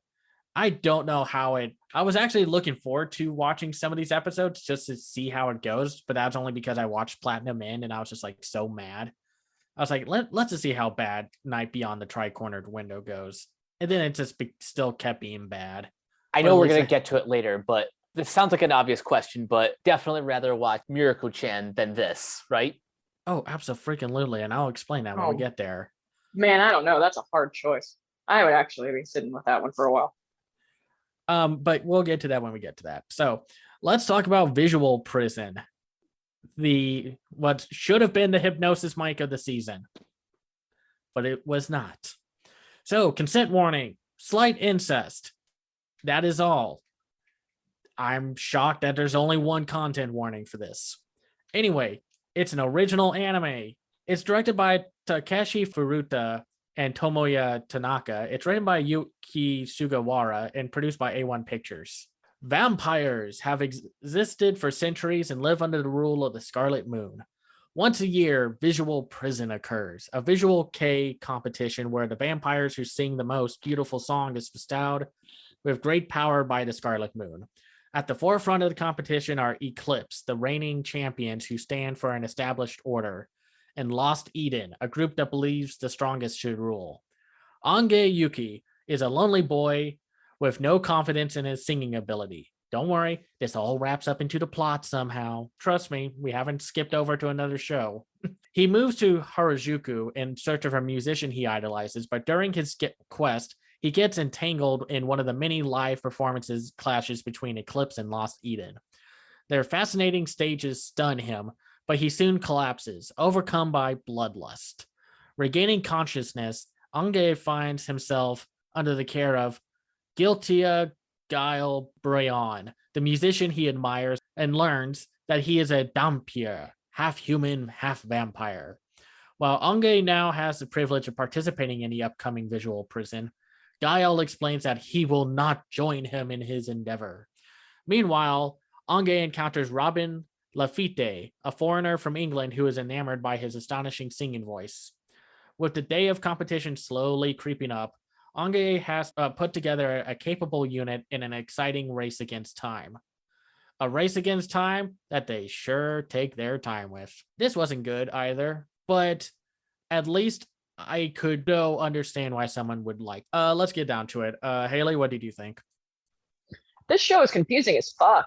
I think that's my main takeaway. It takes about an hour into this show for them to explain almost anything happening. It's deeply confusing. Like, there's elements of this that I feel like would work if someone had sat down, the writers, and been like, okay, so outline all of this and then we'll work on it. Like, this feels like a first draft of something that needed a lot of finessing. Like, the songs are all uniformly great, which is helpful, because if the songs weren't good in this, I don't think there'd be anything really to recommend it for, because it just really is that confusing. Like, the first episode starts out good. We get our lead character, Anga. He sees a poster of an old band. He's like, I used to love this band. He's listening to their song on his phone. We see the music video. It's interspersed with him walking around this town. Really lovely introduction. And then everything goes to shit when we're introduced to like 3 metal bands at the same time who are fighting for vague reasons. And then Anja gets like attacked by the moon. Maybe I did not really track what was going there. And his eye turns red and he might be a vampire. And then somebody else is bitten in the middle of their performance. And there's just a bunch of teenage girls just around being like, yeah, I love Visual Kaye. And I'm like, well, that's kind of cool. At least teenage girls are into metal. That seems neat. But like a lot of my notes are like, pacing is whack. What is happening right now? I wrote bro at 4 different times through my 3 episode notes, just bro. So who knows what was happening? Also, what came up a lot?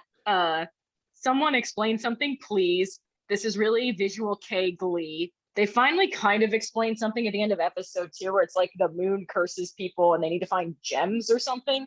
But that's like all thrown out in the 3rd episode so we can follow some annoying kid we don't know as he realizes his younger brother is basically being molested by an older man and prayed to Satan to like kill him.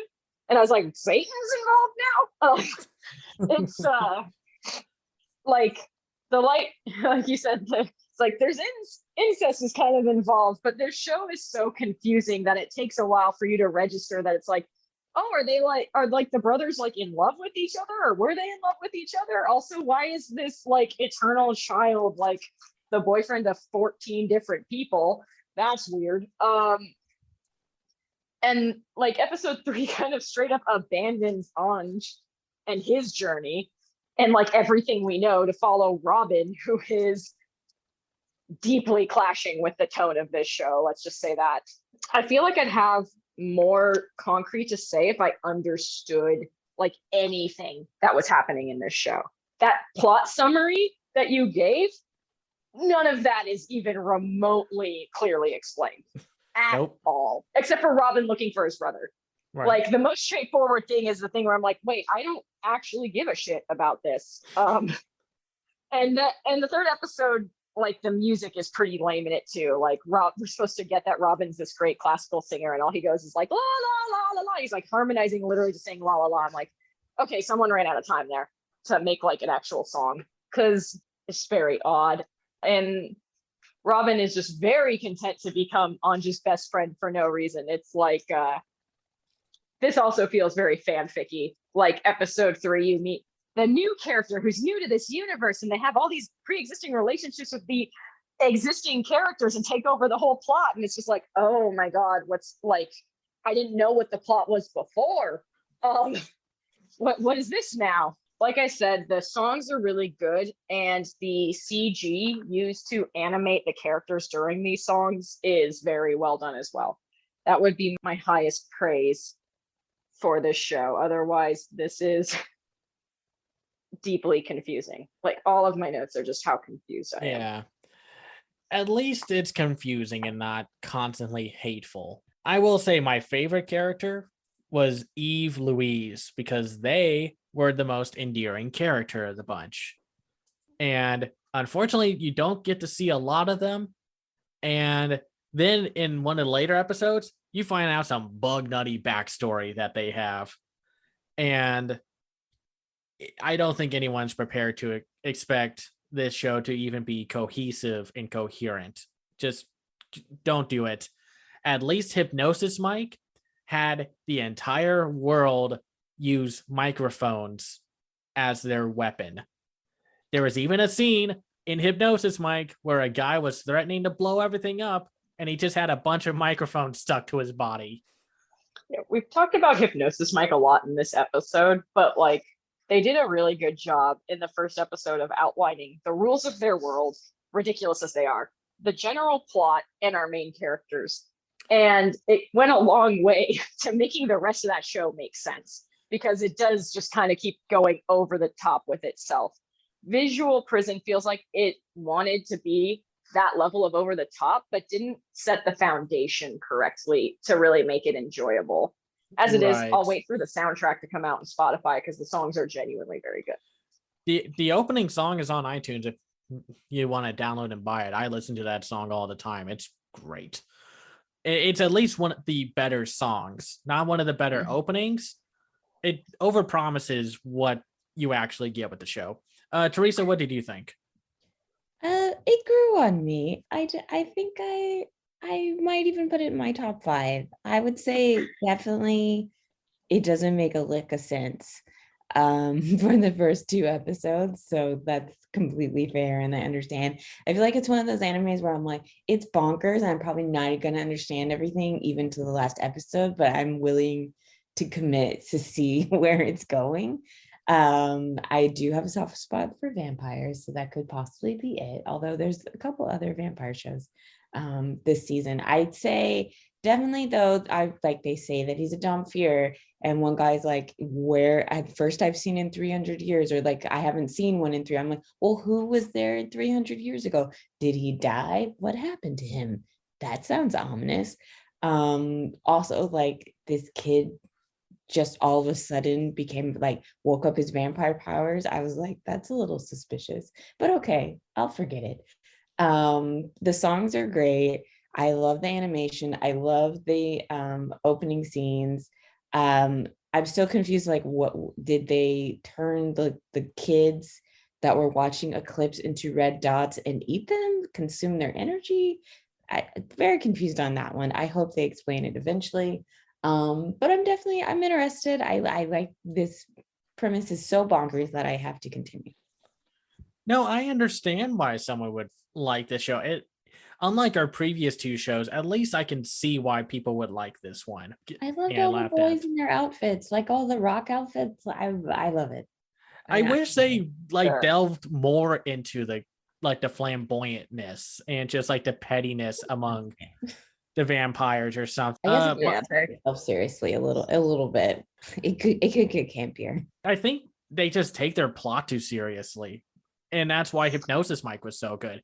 It set up whatever I needed to, and then it just went bonkers with all the different rap groups. So one thing I do want to say is that the character, like to what Teresa's saying, the character designs and the design aesthetic and the musical aesthetic of all of these characters is spot on, like really well done. The show's not the best animated, but it is extremely well designed. Like I really loved the whole sequence in the second episode of the dressmaker vampire, and their song is really well done. Like I could see that being a complete showstopper in a show that unfortunately like made more sense to me. Like I feel really bad. This seems like something that would have been right up my alley, but I was just so confused by it. I was so ready to enjoy this more also, but that's just me. Mike, what did you think? I think out of the 4 of us, I probably enjoyed it the most, but I will 100% agree that none of this makes any sense. And I'm really just here to enjoy the music, which as a big fan of that visual K style, I think all the songs are great.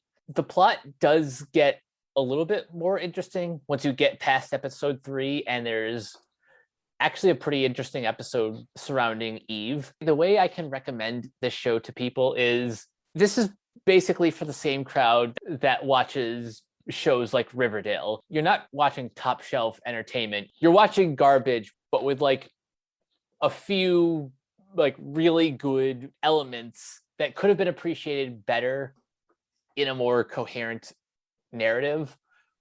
But this is basically guilty pleasure territory for me, even though it's clearly no idea what it wants to be. And it almost feels like it's basically telling you that this is an original anime because it feels like they're making up the plot as they go along, as opposed to either following a manga or following a light novel or having any sort of like structure to its narrative. At the very least, Hypnosis Mike was a multimedia project that you can go off of and such. But yeah, just not much here. I wish there was more, but I understand for the people who like it. Now, let's talk about what I would find to be the most frustrating of the anime release this season. Not because it's like bad. Well, I mean, it is bad.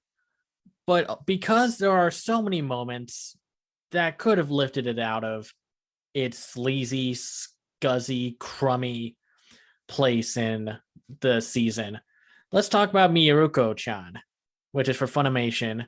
Content warnings, a lot of panty shots, a lot of sexualization of high school girls, a lot of boobs. I think that's it. I guess like really graphic ghost designs. So be ready. It's based off of the manga by Tomoki Izumi. It's directed by Yuki Ogawa and Takahiro Majima. It's written by Kenta Ihara. It's produced by Passione. Oh, okay, let's get into this one. Miko Yotsuya's eyes water as she fixates on a single shot on her phone. She ignores yet another dreadful, horrific monster that is in her face, uttering the disturbing words, "Can you see me?" Before now, Miko enjoyed her unassuming high school days, with the late-night horror shows serving only as a form of entertainment. But ever since one fatal day, she is the only person aware of the invisible monsters walking freely among humans. Courageously, Miko makes a bold decision. She will never, under any condition, acknowledge the presence of the horrid specters. However, even though she pretends they do not exist, she can still see how they disturb the people around her, especially her best friend, the energetic and lovely Hana Yurikawa. In order to protect them from the monster's annoyances, Miko gives it her best to continue her school life and avoid every troublesome crisis, even when they scare her to tears. I was really looking forward to this show. I thought the premise sounded great. A bunch of ghosts that would pretty much kill you if you acknowledge their presence. And here's this poor high schooler, the only one who can see them, having to deal with it while everyone is blissfully unaware of what she's going through. And it seems like it could have led to some really fun, dark comedy. And then you realize one of the directors for this anime is the director of the Interspecies Reviews anime from last year. Yikes. So I guess you can tell what actually gets the focus here. And it ain't the ghosts. It ain't the jokes. It's one and only focus for a huge majority of the show so far are for boobs, for the ladies, scantily clad.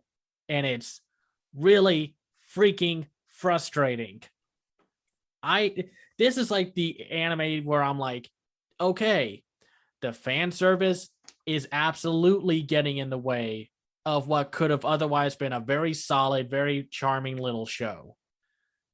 And it has little moments, but I will get into that after we all go over what we thought about this show. Haley, what did you think? This show is super gross. Agreed. I only watched 2 episodes of this because I was starting to feel like I was going to be put on a list if I kept watching it. This has a boob first introduction. I need to share that because that's one of my catchphrases now. But of course, the show has a boob first introduction. It is literally only concerned with every way you can show the boobs and the labia through clothing. It's gross. It's really gross. Like distractingly gross, you know. This is 2 separate shows being smashed together like child's action figures going, now kiss. It's bad.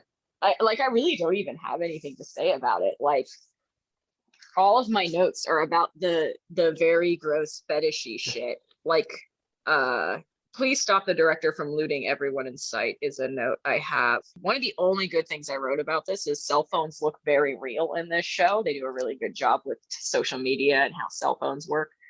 And I think there's definitely room for this show to grow because the foundation is there for something interesting with the concept, and the way that the ghosts are detailed and drawn is really wonderful. They definitely have a strong otherworldly, frightening vibe to them. Unfortunately, the show is way more interested in showing you like child tits. I started getting extremely annoyed at this show, and like episode 2, like the orange-haired girl like spends most of the runtime in what I wrote is at least a sensible full coverage bra.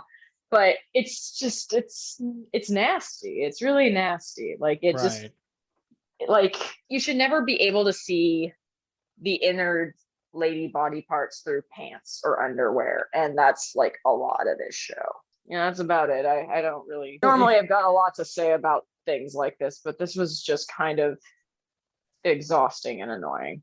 No, that's perfectly understandable. I don't know if you could tell from my absolutely calm voice that I found this show utterly frustrating. Teresa, what did you think? Yeah, I was like, when's the show gonna start? That's what I was thinking by episode 2. And like, I actually skipped to see the titles of the, and I'm like, I hate all of these titles. I don't want to watch the rest. Her friend is obnoxious. The outlines, as Haley is saying, like she's looking for salt in a closet. Well, I don't know why she's looking in a closet for salt just so she can bend over. I was like, this is unnecessary. That entire scene. It is generally scary, and it has ghosts and like someone being able to see them. And I kind of like the fortune teller part where she tries to get the prayer beads, and the bus scene was very scary, but then matched with everything else, I'm like, I'm out. I'm not gonna watch this show.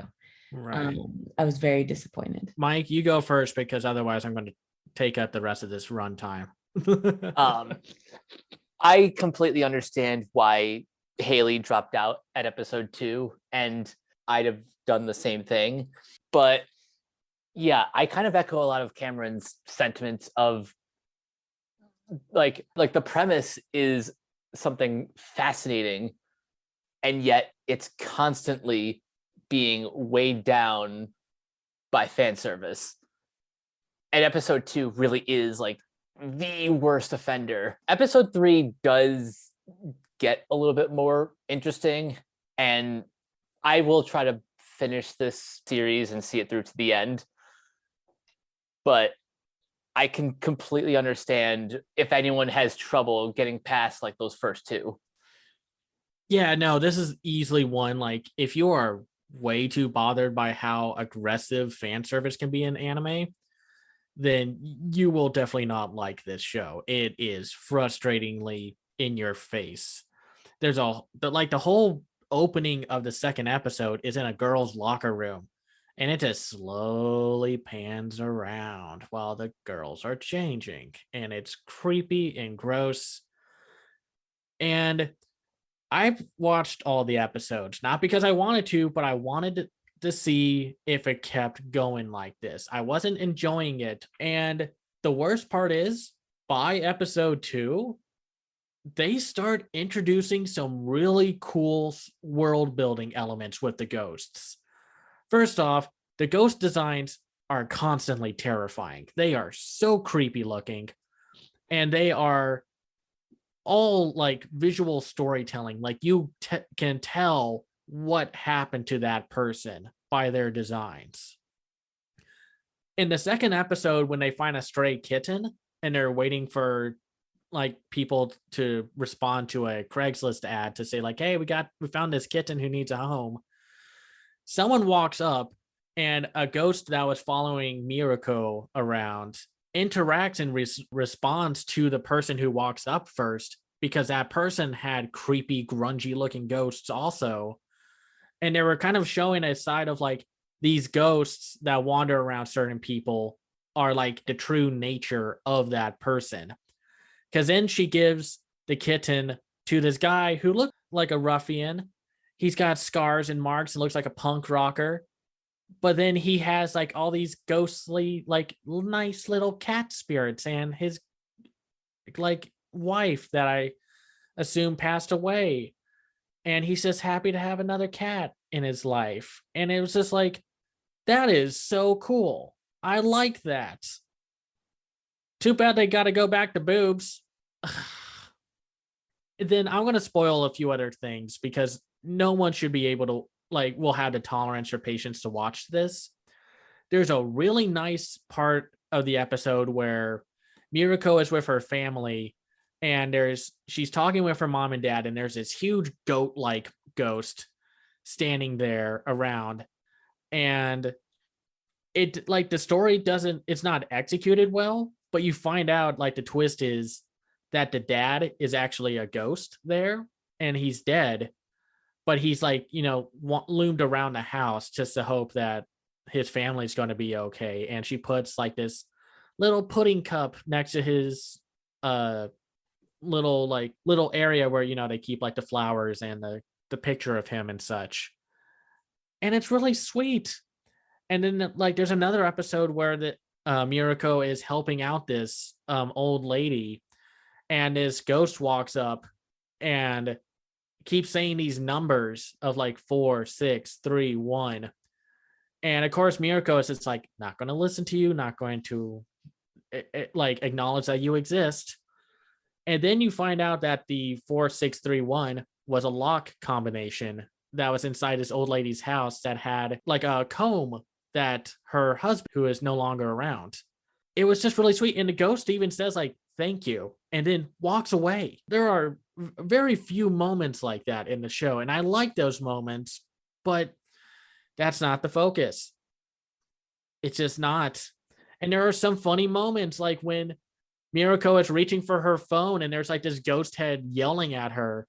And she's just like, I don't need my phone. Or like when her friend drops a bunny in this creepy ghost-filled alleyway. And she's just like, okay, I'm going to reach for the bunny and I'm going to ignore the ghost. She trips and falls face first into the ghost. And her friend's just like, oh no, are you okay? And then she's like, Peachy, I am perfectly okay. And absolutely did not just go face first into a giant ghost. Like there are moments like that where it can actually be funny, but it's not. I just can't recommend this show because I can't see many people tolerating going through the fan service to like just to get to these moments, and that's not worth it. If you're going to waste your time on empty calories, do it on a show that's actually going to be like scary, funny, and such.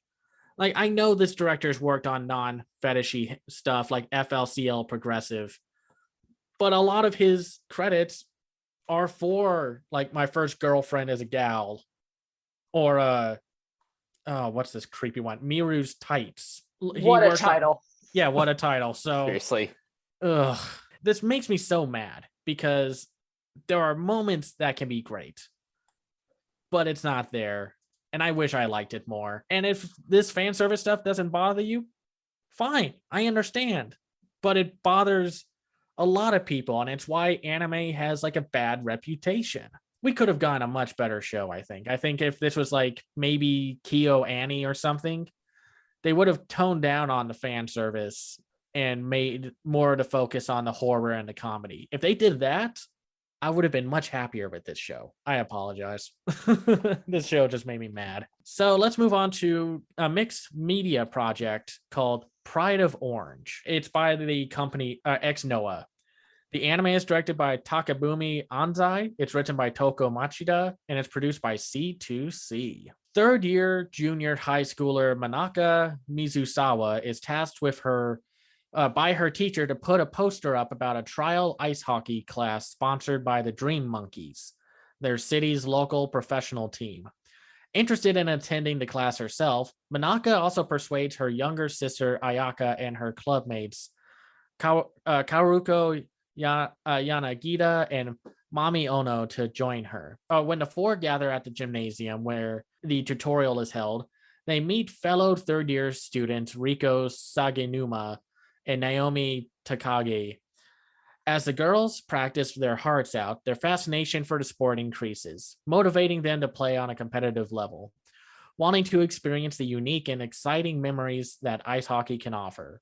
The girls gradually form a team that has the potential to reach the top. This show has gotten a weird reception depending on who you talk to about this show, because you either like it or you just find this the most insulting thing ever, which, considering we just went through Platinum In, Tri-Cornered Window, and Miruko-chan, this show is great.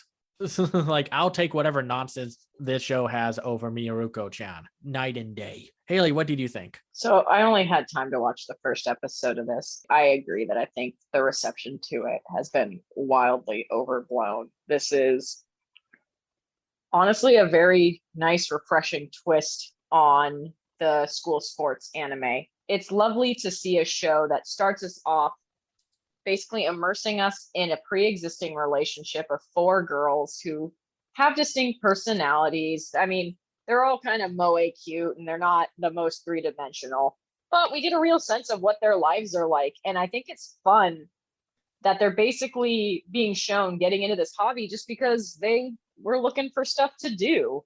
Like, it rings a lot more true than other shows where it's like the person has no direction in life and then all of a sudden they see a dude throw a football or something and they're like, my whole life is going to be devoted to football now. It feels more natural that these four girls who are all part of the same school club, they all hang out, two of them are related. They're like, hey, we saw a thing to do in town tomorrow, let's go do that. And they end up enjoying it. It's a very sweet first episode. The purity of it all is very cute. It does not bother me too much that it is a hockey turned idol show thing, because the show makes it very clear that this is not a normal thing for this universe. And Coach Chan, whose name I totally missed, I think it's Yuko, has had this idea percolating in her head for a while, and everyone at the facility, the hockey facility, is like, girl, not the best idea you've ever had. Why do you still want to do this? And some of the people even taking the introductory course are like, these are not warm-ups. These are dance steps. What is the purpose of this? So a lot of people have been reacting to this very poorly because they wanted it to just be a hockey show. And it's like, it's hockey and idols. And it's like, that's weird. Yeah, I get that. But is it really worse than Miruko-chan? Is it really worth more press than Platinum End? I feel like that's not the case. This is a show kind of swinging for the fences, and maybe it doesn't work for you, but it's at least trying something new in a very old hat field. I would really like to watch the next couple of episodes of it. This is just my thoughts after episode 1. This is something that I can definitely see myself watching more of in the future. Mike, what did you think? I went into this blind. I didn't see like anyone else's video on it. I had no idea what the reception was, but just going by the thumbnails when I searched for the show, I'm like, oh wait, wow, this is a lot more cuter than I expected. So I was kind of thrown off by the pretty explicit combination of hockey and idol. But that being said, it works surprisingly well. And the number one reason why it does is because you care about all these characters. Their motivations are made pretty perfectly clear, that like they're just a group of friends who just want to spend time together, so they sign up for a thing. And I gotta say, the coach for the Dream Monkeys, Yoko Matsunaga, is probably my favorite character, just because nobody is more excited about this than she is. But that excitement is kind of infectious, and you can kind of tell by the way other characters react. There's a plot in episode 2 where I guess this like news team or something comes to sort of interview the coach and sort of just get like a day in the life of whatever this is. And yeah, even they start to be like, she's clearly into this, and this team seems to be enjoying themselves. So yeah, I guess you got a good thing going. And that's basically my reaction to the show. Like, it's strange, it's an odd combination, but it works. It's charming, and I do want to see where they take this moving forward. I actually enjoyed this show quite a bit. Yeah, I like that it's taken its time with them growing into loving the sport of ice hockey. Though I do find the idol part funny, not because it's like, well, this makes no sense. I'm fine with that. I just find it funny, like, so they win a game and they're just going to dance in the losing team's faces. that part is a little bit strange, I'll admit. No, I mean, that's what, but I love that. It's just like, we beat you, and now we're going to take 3 minutes to show you that we beat you in your face with coordinated dances. But I like this show. It feels like a KyoAni. I know we keep talking about KyoAni this episode, but still. But it feels like that. Cute girls doing cute things with sports. And I like that we have a hockey anime. This is actually the first hockey anime made. there are plenty of like hockey manga, but we've never had, or at least one that I'm not aware of, an anime that revolves around genuine hockey. I know that's weird. Like hockey has been around for a minute, so you'd think an anime would have been made by now. Yeah. We have butt sumo, comedy, all the volleyball, soccer, and baseball anime, but we never had a hockey anime. I just find that fascinating. And I like the characters. They're definitely not different from the most cute girls doing cute things shows.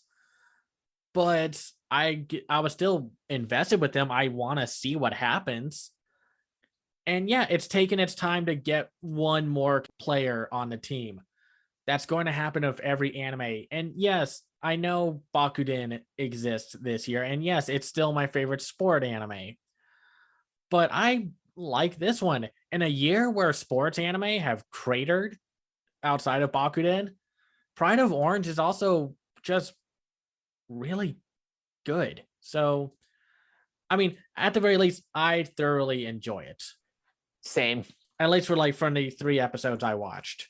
Our next anime is called Selection Project, which is, well, I thought was going to be the one idol anime, and then Pride of Orange was like, we're an idol anime. So so it's based off of a multimedia project. It's based on a manga by Koji Azuma. It's directed by Daisuke Hiramaki, and Yuya Takahashi's the writer, and it's animated by Doga Kobo, which, you know, we saw earlier. Due to a weak heart, Suzune Miyama has remained bedridden for most of her childhood. However, despite her illness, she has always dreamed of becoming an idol. Eventually, her opportunity comes in the form of the 7th Selection Project, a brutal series of competitions best known as the starting point of the legendary idol Akari Amasawa. Anxious but excited, Suzune enters the preliminary rounds of Selection Project. Though her singing dazzles the judges and her fellow competitors, Suzune is unfortunately overcome by her nerves and freezes up in the middle of her performance. She recovers quickly, but the stumble is great enough that she loses the winning spot and is disqualified. Or so it seems, until Sira Kurusu, the girl Suzune lost to, announces that she plans to drop out of Selection Project, believing Suzune is a more talented singer and therefore deserves the right to compete. Suzune is caught off guard by the decision, but promises Sira that they will meet again as top idols. She prepares herself for the challenging obstacles that lie ahead. So this was the first anime I watched this season. It was like the first one out, and I was thinking like, it's another idol anime, so I'll get this one out of the way. It's probably going to be forgettable because something needed to be made. After the first episode, though, I found myself rather hooked on it. It's well animated. The designs are all cute enough. The characters all stand out. And it's shot and executed in a very film-like way. And it's also very quiet. It doesn't try to like overwhelm you with like, this is going to be a signal boost for these voice actresses who are also having to sing. And an American Idol style idol project, I think that's pretty cool. That's probably the most distinct thing that you could come up with an idol anime. And I haven't seen that yet, because most idol animes are just kind of like fine to mediocre to just really forgettable. I was hooked on this one, and the 3 episodes kind of proved that, like, yeah, I'm down for it. Haley, what did you think? Honestly, I actually did not like this very much. It does. No. I know. It does look very nice. I will say it's very well animated, and there's clearly a lot of money being poured into this. I think the music is also really, really well done. Like, an idol anime lives or dies by whether its music is good. And unlike almost everything this season, the only one yell from the kind of dead Lenore type idol who's motivating half of these characters is really, really good. Like, you get a sense of why she was a legendary idol because that song is really solid.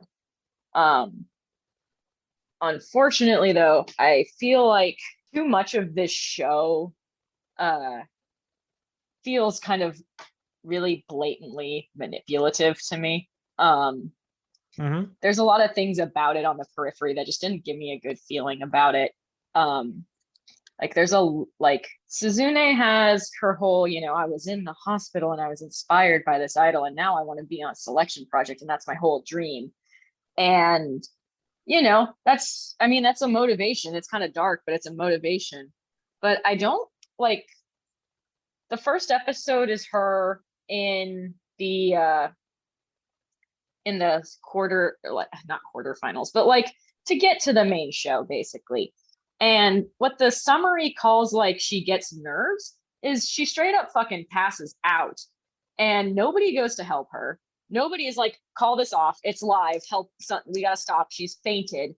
They just treat it as like, oh, an unusually uninteresting sight. Like, this happens all the time.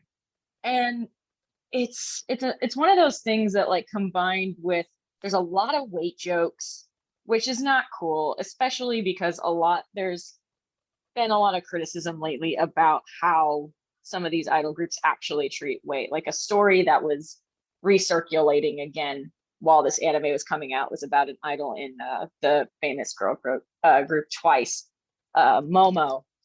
She basically lived off of ice cubes for 2 weeks and almost died because she was trying to drop her weight to be considered for Twice. And like these are real things that happen. And Twice is a huge girl group in Japan. Like this is like and same with like she just kind of passed out. It's like that shit happens, and just like this isn't really, I don't feel comfortable with the dramatization of some of this stuff. I also think Sarah is a way more interesting character than Suzune. Like we should have followed Sarah. I do not like that Sarah dropped out. I think she was far more compelling. She didn't have the kind of cookie cutter, I overcame this great hardship and another great hardship when I fainted and everyone just kind of acted like I was fine. And now I deserve to be in the end show because somebody more talented than me felt bad for me. Like, that's just, it's kind of shitty. It's like, I was sitting there going like, really, this is where we're going with this? And then they come back together and the two of them are like, let's meet when we're top idols. I'm like, there's not an idol industry in America, Sarah. There just isn't. Like, who would we consider an idol in America right now? Billie Eilish, maybe? Like, there's no, like, the idols that are idols, traditional idols over here are from Korea or Japan in that system. Like there's not, this is not going to work.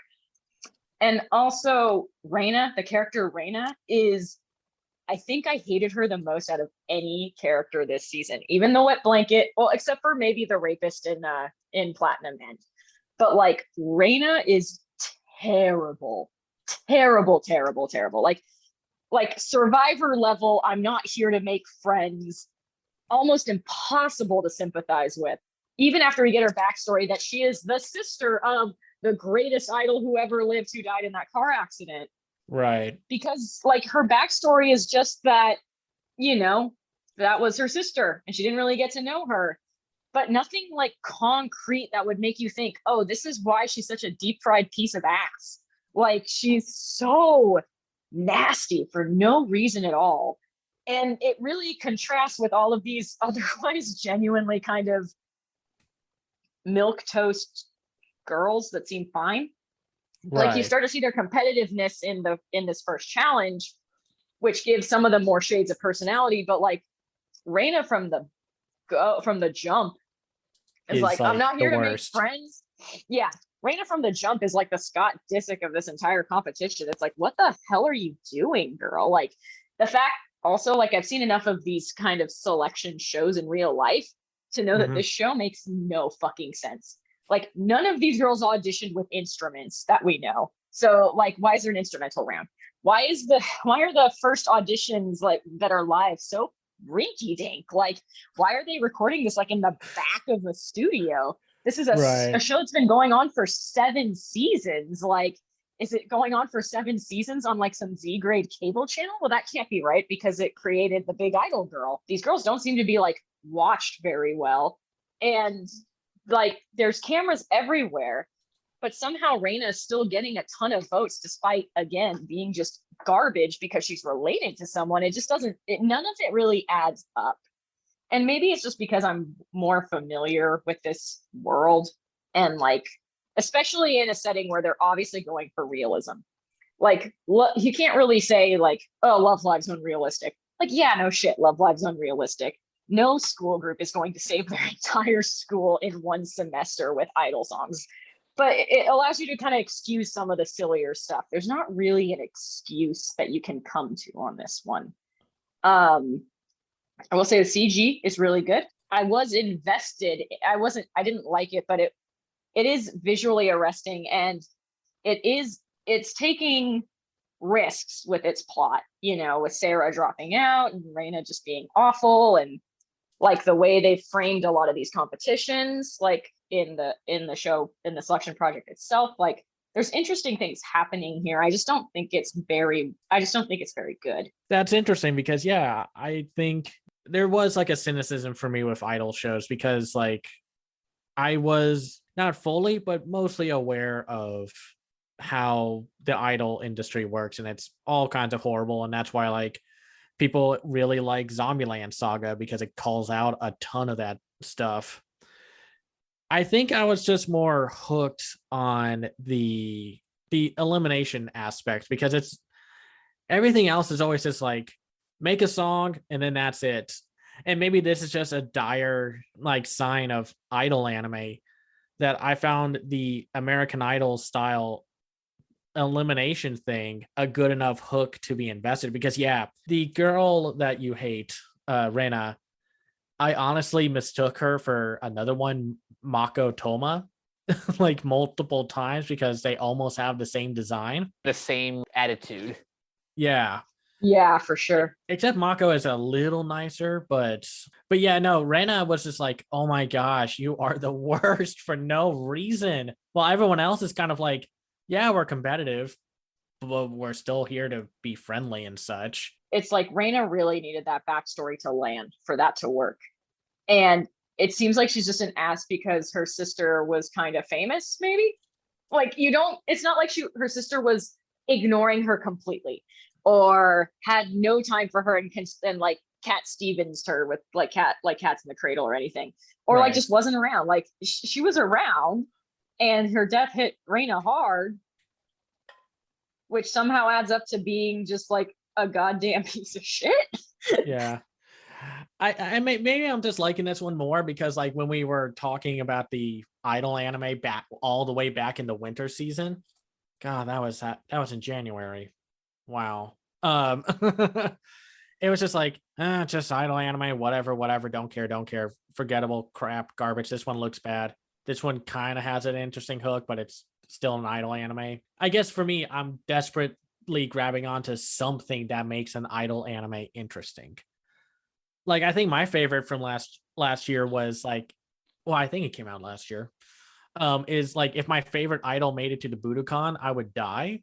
But that was because they made it about the fans, and the idols actually had like personalities, and they showed them outside of being an idol and such. So it was just like, oh, that was really sweet and wholesome, even though it also did talk about the hardships of idol culture and idol industry stuff. Mike, what did you think? Listening back to Haley's comments, kind of grading the show on a curve, because I wasn't too terribly impressed with the previous idol shows that we had to watch for the podcast. So this just by default is the best. That being said, I still am like invested in all these characters, and not having as much familiarity with the idol industry in real life, I was genuinely fascinated by the kind of combination of like idol plus audition plus reality show. I wish certain characters were a little bit more fleshed out, and there was more of a reason for Rena to be the way she is. I think I'm invested enough each character's journey, and like you said, Haley, this genre lives and dies by the music, and Yeah, the music's good, so that should be enough for people who are like idol obsessed and like watch every single idol anime. This would be like the easiest recommendation for that audience. I mean, and I know like the Love Live franchise is super popular. It's like the idol anime to watch. But it's also like the Fate franchise because it has a ton of mainline series, movies, OVAs, spin-off series, sequels to those spin-off series. We're not talking about those. On Wikipedia, like under films and television, it says "see below." That's how many shows there are. It's like when a musician has their discography split into discography and then singles. You're just like, oh, you've been around a while. Yeah. I mean, yeah. So, of course, yeah, I think I'm also grading it on a curve. So, if any of this sounds interesting or if it turns you off or whatever, like, no worries, understandable. You know, art is subjective, unless we're talking about Platinum End, which that just 100% sucks. So let's talk about our next anime, Irima, the Vampire Cosmonaut, which was honestly probably one of the biggest surprises of this year. Based off of the light novels and manga by Kisuke Makino. It's directed by Akitoshi Yokoyama. It's written by Makino. So that's kind of nice. They actually brought on the writer of the manga for this project. And it's produced by Arvo Animation. On November 23rd, 1957, the whole world witnessed the Federal Republic of Zernitra's monumental achievement of sending the first live animal, a dog, to outer space. Since then, the space race between the Confederacy and its competitors, the United Kingdoms of Arnak, has intensified. The two countries hope to one day send humans to the cosmos above. As a dog's biology is inherently different from a human's anatomy, there is no way to perfectly identify the risks involving space travel and its effects on an individual's body without actually sending someone for observation. However, Zernitra's government has a potential solution: to experiment on vampires whose biological similarities to humans is too significant to ignore. Despite being forcibly taken from her home in the mountains, vampire Irina Luminesque shows no resistance and is even willing to train as a test subject. Lev Leps, a former top candidate to become the first human cosmonaut, is designated to accompany Irina and act as her guide. Through their time together, Irina and Lev begin to develop a mutual love for outer space, bringing them closer together. So honestly, at first, I was like, I don't know why they're doing an alternate history thing. We know what these countries are. Do they just not want to piss off people or something? But then you just let it gel with the whole, like, we're going to send a vampire to the moon, which sounds something like it would be from like a South Park episode or something. It's really appealing. Like, you get like invested with the characters and like the chemistry between Lev and Irina, and the, like, her training to become the first cosmonaut for let's just say what it is. The country is Russia. Haley, what did you think? Yeah, I was really surprised by this one. I think it's really interesting. Firstly, we got two shows this season that deal with mainly adults, and this is the other one besides My Senpai is Annoying. And I think that makes some of this go down easier. This is adults dealing with adult problems, adult complexities, adult politics. I feel like some of this would not work if Irina was like some 16-year-old super genius vampire, or if Lev was similar, like a 15-year-old excellent fighter pilot or whatever. Right. Yeah, I think this show has a few minor missteps, but otherwise it really works quite well. Like, as a compelling narrative, the central relationship does not feel like a forced romantic relationship. It feels like a natural friendship progression and a natural, Lev has a protective, humane side that a lot of people don't show Irina because of her heritage. There's a lot of dealing with stereotypes and how that affects people. The fact that Irina knows she's basically being made to be a human, like a pseudo human sacrifice, makes a lot of this compelling. It's like you get the sense she did not volunteer for this. So it's like, why is she here? What does she hope to accomplish from going along with all of this? And same with Lev. Like we haven't quite figured out why he was kicked out of the program to create the first human cosmonaut. It's like, so why is he still loyal to this program? Like, does he have a choice? Does he think he can continue? Does he think he can rise back to the top? I will say there is minor anime bullshit in this. Anya is kind of an annoying fucking character. Yeah, she's the one with the pink hair who's the doctor, and she's like, she ogles Irina in one of the episodes, and like, I think hints that she is like some sort of child genius or whatever. She feels very calculated to sell like merch, but like everything else about this show is pretty good. Like this is real. Like this was one of my favorites. I think it was like all of it works really well. My complaints are pretty minor nitpicks. Otherwise, like the alternate universe stuff didn't really bother me. I think they do a good job of doling out exposition and world building in this show. It comes at you gradually. I think this is really special. I would not have guessed this is based on a light novel, probably because I think I assume most light novels are about people being turned into vending machines in their next life or whatever. But this is like, you can tell a lot of love and care went into this. I know you'll probably talk about the one other weird thing in this show, Cam, but I didn't really even notice it until you pointed it out to me. So I will just end there and say this is definitely in my top 5. Yeah, no, agreed. Well, I'll get to it, but let's get to everyone else first. Teresa, what did you think? Yeah, I loved it. I think it's definitely in the top 5 for this episode. I love space, and growing up, not too far from NASA. My cousin is an astrobiologist, so all this stuff is pretty cool. Seeing the history, alternative history that is, and of course has my favorite, vampires. You get a little hint of it in episode 3 of kind of how they captured her, but I was very much like, she doesn't seem that weak. How'd she get caught? So I definitely need to watch to figure out how that came together. Definitely want to know what's going on with Lev and why they picked him, and he still has good use to the program.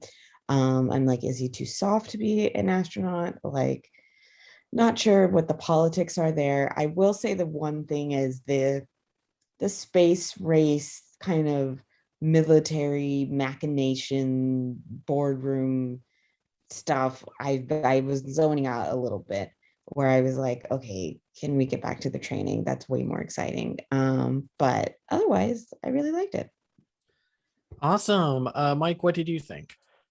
Yeah, this one will probably be either within the top 5 or just outside. I really was thoroughly surprised by this premise. I wasn't sure we were going to get a vampire meets space travel anime, but the combination really works. As someone who's kind of a big fan of period pieces, specifically kind of alt history versions of World War II era, I really got a kick out of like the world building. Yeah, some of the politics are pretty par for the course, but the training and the actual dynamic between Lev and Irina was really well done. Definitely interested in learning more about Irina's family and basically this world's sort of relationship to like with vampires, why exactly they're considered like second-class citizens in this world. There's a lot of lore that I'm excited to explore as the season continues. Really had a good time watching this one. So let's get the one weird thing about this anime, but it's actually kind of leads into like, because Haley and I were kind of talking us off mic and such, saying like, what is a show with good fan service? Not like, oh, this is for the fans, like details and references and such. No, we talked about Miruko-chan. You know what kind of fan service we're talking about. And Irina has a mouth fetish. A lot of close-ups of her mouth, of her eating things, how her tongue picks up one piece of caviar, and then the shot next shows inside her mouth, and then like how she sucks on this paste stuff. It's like, okay. I was like, well, she's just eating, so that's good. And then I saw a video point this out, and I was like, oh. Once you notice it once, you can't unsee it. For obvious, once you notice it. The thing is, like, if you have to be told that there's fan service in the shot, that's a good sign to me. Or at least that's what I would think is a good thing, because it shows that like they care more about the politics, the world building, the characters, and the writing, minus the pink-haired super genius BS. And they're not just treating it like another anime. And I like that. I love that it's not to say that all light novels are garbage, but it just seems like so few are like this. And who knows, maybe the anime is toning down the fan service bits.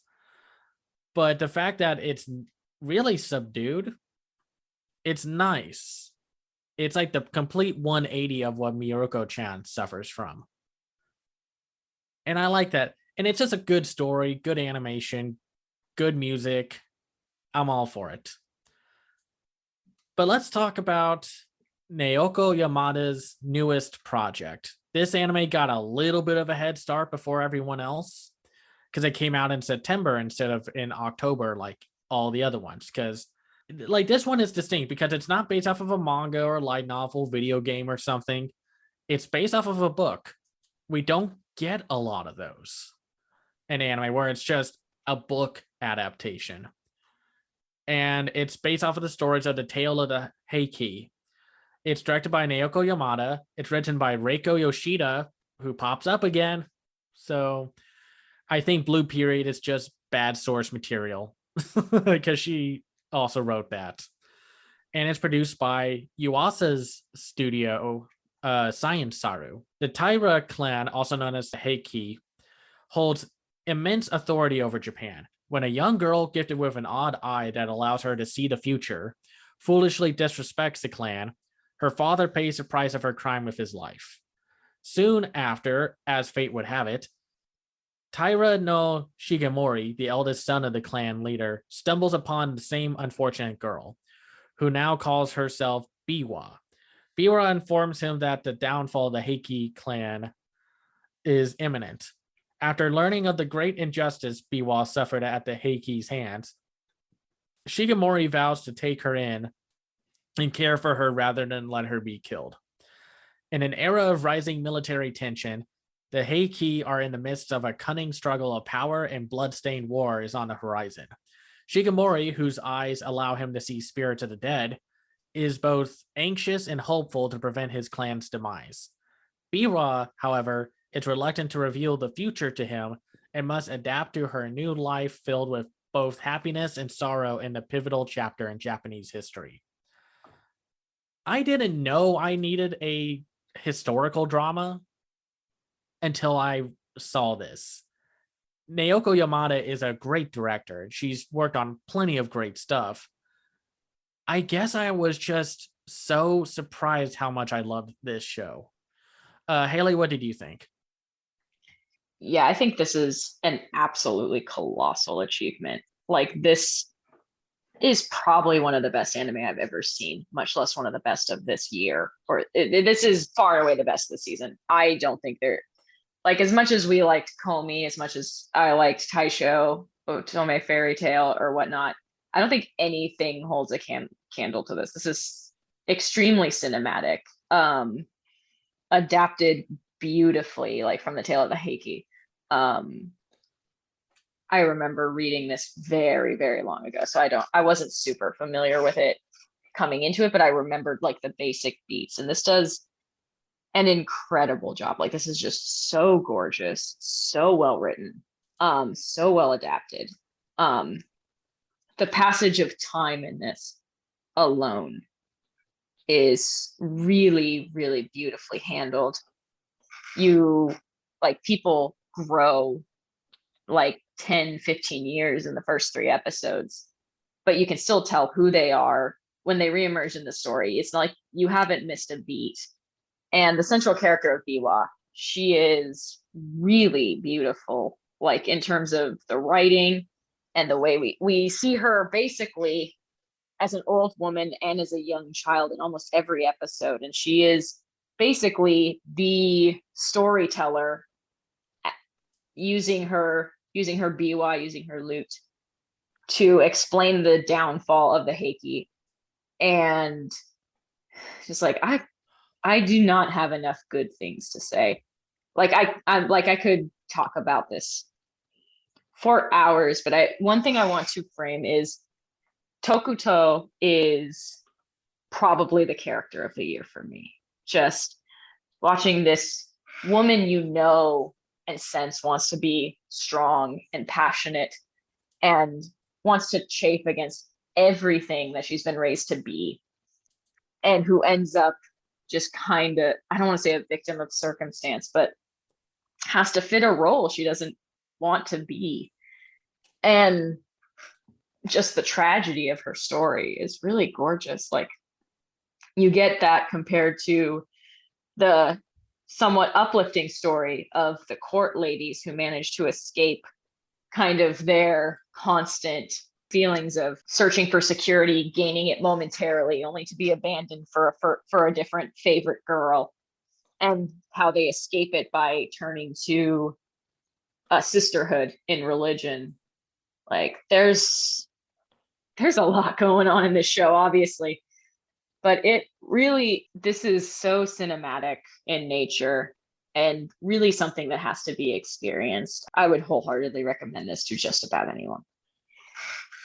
For those worried about this thing getting translated, it has a dub out. There are 2 episodes out right now, and I don't know how many episodes this is going to have. I'm going to assume it might be 13, but if this is going to be like the 24 episode thing, so be it. I don't know if it can go that far, but in Naoko Yamada we trust. So Mike, what did you think? I'm kind of torn right now between this and Komi. I'm watching the dub, so I'm only up to episode 2, but out of everything that I've seen so far, the one word to describe this is cinematic. I'm not too terribly familiar with the tale of the Heike, so I don't know like how much mileage the story has, but I know for a fact that telling the story in like a single 2-hour film probably wouldn't be enough. So I'm thankful for Science Saru and Naoko Yamada to give this epic room to breathe. And yeah, just the story is fascinating. Biwa is a great young protagonist. All of these characters, whether they're like on the side of good or evil, if you could say that for like actual historical figures, they all have like depth to them. Even just like the parallel arcs between Biwa, who can see the future, and Shigemori, who sees like the past and all the souls that have left behind. That contrast is just fascinating, and I'm looking forward to seeing that being explored more. And yeah, what Haley said about Takuko, boy, that is honestly one of the best characters that I've seen definitely this year, if not this decade. I don't really want to spoil anything, but it makes a lot of sense why Biwa took a liking to her so soon based on one of her visions. And yeah, when she leaves, she obviously isn't around for the whole series, and I'm not going to get into details, but yeah, that scene made me tear up a little bit. Watch the show. Yeah, this is just like the most anti-anime of the season, because it's not a super traditional what you think about with anime. It's got no fan service. It's not like an absurd premise. It's probably the most grounded anime of the season, because it's really a historical drama. The different eyes that can see like the future and the dead is a gimmick, but it's never like, it's not like Demon Slayer where it's like, oh, they're going to fight demons now or something. No, it's just the core of the story of Biwa and the people she encounters and interacts with this clan, and just seeing the rise and fall of it. More the fall, but still. And the characters are all really fascinating. I think the one thing I will criticize the show for, and it's really nothing about the show in general, it's just the fact that you really cannot take time to like take a break and then watch something else and then come back to it after like a few weeks, because that's what I did, and I kind of forgot exactly what happened, so I rewatched the 4 episodes. But it's just so touching, so complex, and it's really like what Sunny Boy suffered from, where I was having a hard time kind of wrapping my head around how Sunny Boy worked. But here I was just like, oh, I get this, because it's fairly easy to follow. It's a little dense at times, but just an incredible story. Watch this one. I'm probably going to buy it on Blu-ray when it comes out, depending on when that is, because it's just great. It's one of the few anime I can think of that I could show like someone who doesn't watch anime and such. It's like, because anime is hard to get into if you've never watched it. And if you need something to show them like this show and such. But let's move on to probably my favorite comedy of the season. I mean, maybe outside of Komi Can't Communicate. The Vampire Dies in No Time. It's based off of the manga by Itaro Bonoki. It's directed by Hiroshi Konjina. It's written by Yuki Sugawara and produced by Studio Madhouse. Vampires are known to have many weaknesses that balance out their incredible power, but the vampire lord Draluk happens to be weak in pretty much anything. The vampire hunter Ronald receives a job to infiltrate the castle of the so-called invincible progenitor and rescues a woman's son from the monster within. But upon arriving, he is dumbfounded to discover that the vampire quickly turns to ash by something as trivial as a clap of his hands. Moreover, the child he was sent to save had merely wandered in to play the vampire lord's video games while he slept. In a disastrous turn of events, Draluk's castle is destroyed, and the fragile vampire decides to move in with the hunter who has only just defeated him. Ronald, Draluk, and the vampire's pet armadillo, John, form quite the eccentric team as they are forced to work together while fending off Ronald's violent editor, the lesser vampires plaguing the city, and even their fellow vampire hunters. This is one of the ones I was looking forward to, and I was very happy with what I got. It's a very doofy show. It's very goofy, and if you're not on its level, I can understand someone's flavor of comedy not being an absurd, goofy comedy thing with vampires. But it was exactly what I was looking for with a title of The Vampire Dies in No Time. And you see the promotional art, and it's super cute. And it's very creative with how it handles its humor. Haley, what did you think? I feel bad after you said all that, because I don't think I was on this show's wavelength. Well, yeah, no worries. No worries. I just like the ideas are there. There's definitely a wide variety of jokes. It's not just hammering the same thing into the ground, which is that the vampire dies all the time. Like that's the central joke, but there's a lot going on around it too, like the silliness of there being an armadillo named John, the fact that the Ronaldo is just not great at his job, the actively homicidal editor. Like there's fun ideas there. It's hard when you don't find something funny, and it's just there's nothing about it, that it's like, oh, this was gross, or I didn't care, like I didn't find this funny because XYZ. It's just, or I didn't really find it all that funny. That's such a hard thing to talk about, because it's like you either laugh or you don't. Like it's not even like I can say, oh, it had a lot of screaming humor. It has some, but not a ton. And they're not stock anime jokes for the most part, though. It's just, it is what it is. I only watched 2 episodes of this because I was like, well, this is what this is. I'm not going to find this funny probably in the next episode. Right. Even though I can appreciate what it's going for, it definitely has charms. I can see how they're building out the supporting cast, and that's going well. I like that there's always like asshole children dealing with these two. Like, that's just like a recurring theme, and I hope every episode in the future has at least one asshole boy child just fucking up everyone's plans, because I did enjoy that dynamic. And I thought the first episode was better than the second episode because I thought the boy was MVP. He was ridiculous. But otherwise, yeah, this was fine. Not my sense of humor. Definitely not the worst way to spend 20 minutes, but not really interested in continuing. No, I understand that. That's why I kind of like fronted everything saying like, hey, if this is not your style of comedy, I can understand someone not vibing with it. I think because I feel like I've done this every time we've done these, when we talked about comedy anime, I was the one who was the very most like the favorite of enjoying Heavenly Design Team. I was the one who was like being the loudest about the dragon goes house hunting. And I know we all very much gelled with Uramichi Oni-san.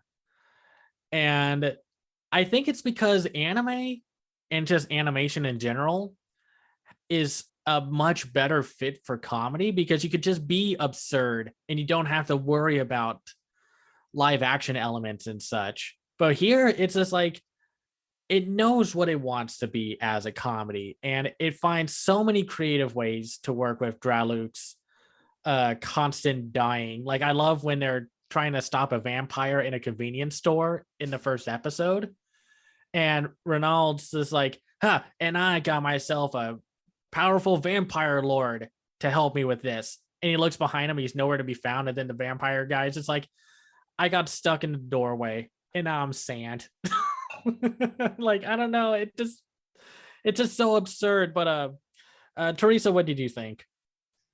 Yeah, I liked it. I guess I was on the wavelength. It was very kooky. He's like dies every 20 seconds, it feels like. So I definitely thought it was cute. I also love how the Ronaldo shows up to like rescue the boy, and he was like, I come here all the time. No one figured that out, and the little boy goes through all the traps, and he's like, oh yeah, did I mess that up? Sorry. Oh well.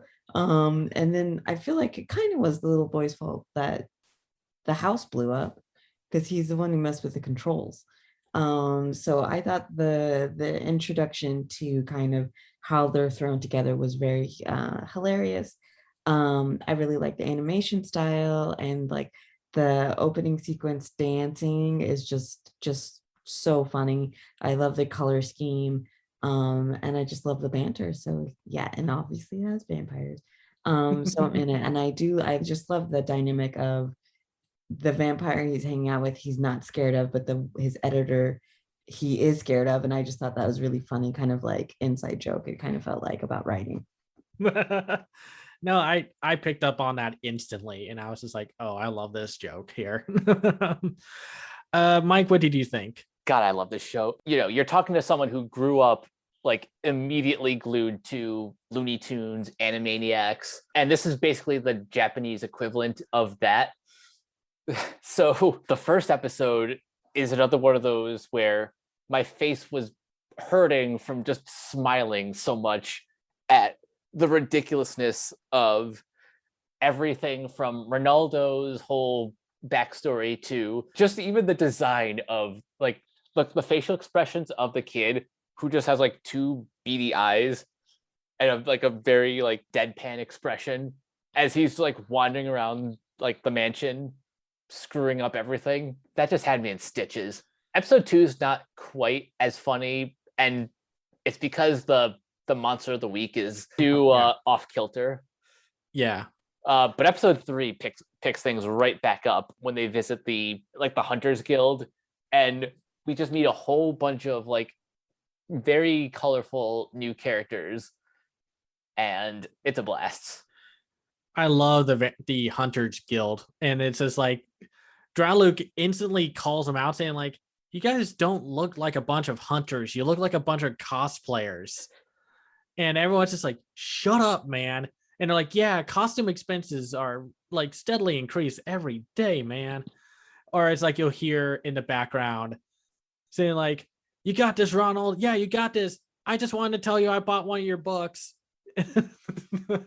And and the cast is great. I love the vampire investigator. The girl is great. She is shockingly not sexualized, which I like. And then you're introduced to a Dampier, the guy that you see in the marketing with the black hair and holding a piece of celery, because you find out that Ronald is mortified of celery. It scares the daylights out of him, which is just so silly, and I just love that. And he has a rivalry with Ronald, because in the episode he's introduced, the guy is just like, "I want to get revenge for my mom," and it's like, "Oh no, did Ronald kill his mom?" And he's just like, "No, his mom fell in love with the books that Ronald made, and like the thing that Ronald wanted to keep away from him were all the fan letters from his mom." And mortified of this revelation, the Dampier guy just lunges himself out the window. And then Ronald calls the vampire investigator saying like, "Hey, listen, you're going to pay for my window." And she's just like, "Wait, what? Why?" In one of the later episodes, you find out like, and this person's kind of mentioned, I think in episode 3 or so, like this scary slasher character. And you find out that like he uses blood to make blades and such to kill his victims. And you find out that he's super powerful and such. But then you find out that all of his power is because of this doll that's buried in secrecy. And Draluk finds it on accident and takes it to the Hunters Guild bar. And it's just like, and you think like, "Oh man, what's going to happen here?" And then the killer comes up to the investigator. He's about to kill her. And then you find out that doll is like a voodoo doll. Anything that they do to the doll like happens to this killer. So it's like they bend his legs backward. The villain's legs get bent backwards. Or it's like hot milk gets spilled on it. His skin is just searing.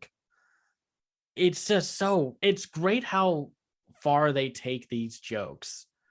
And there's even like this one episode, like the most recent one, where Draluk's family comes to town and he has to lie about his best friend, Ronald.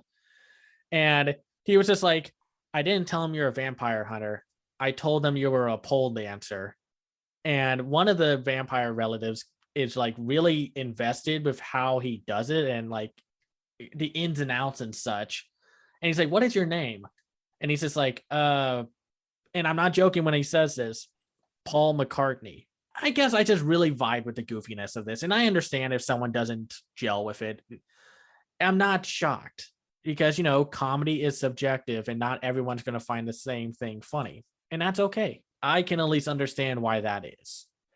I said in my notes that like you'll know in the first few minutes whether or not this show is for you. But if it is, boy, do I recommend it. And everyone just protect John, the poor armadillo. He's just being cute. The cutest armadillo I've ever seen. But now we must move to the final anime of this episode. I know it took a while, but we had to rant a few times. So don't blame us, blame the bad anime.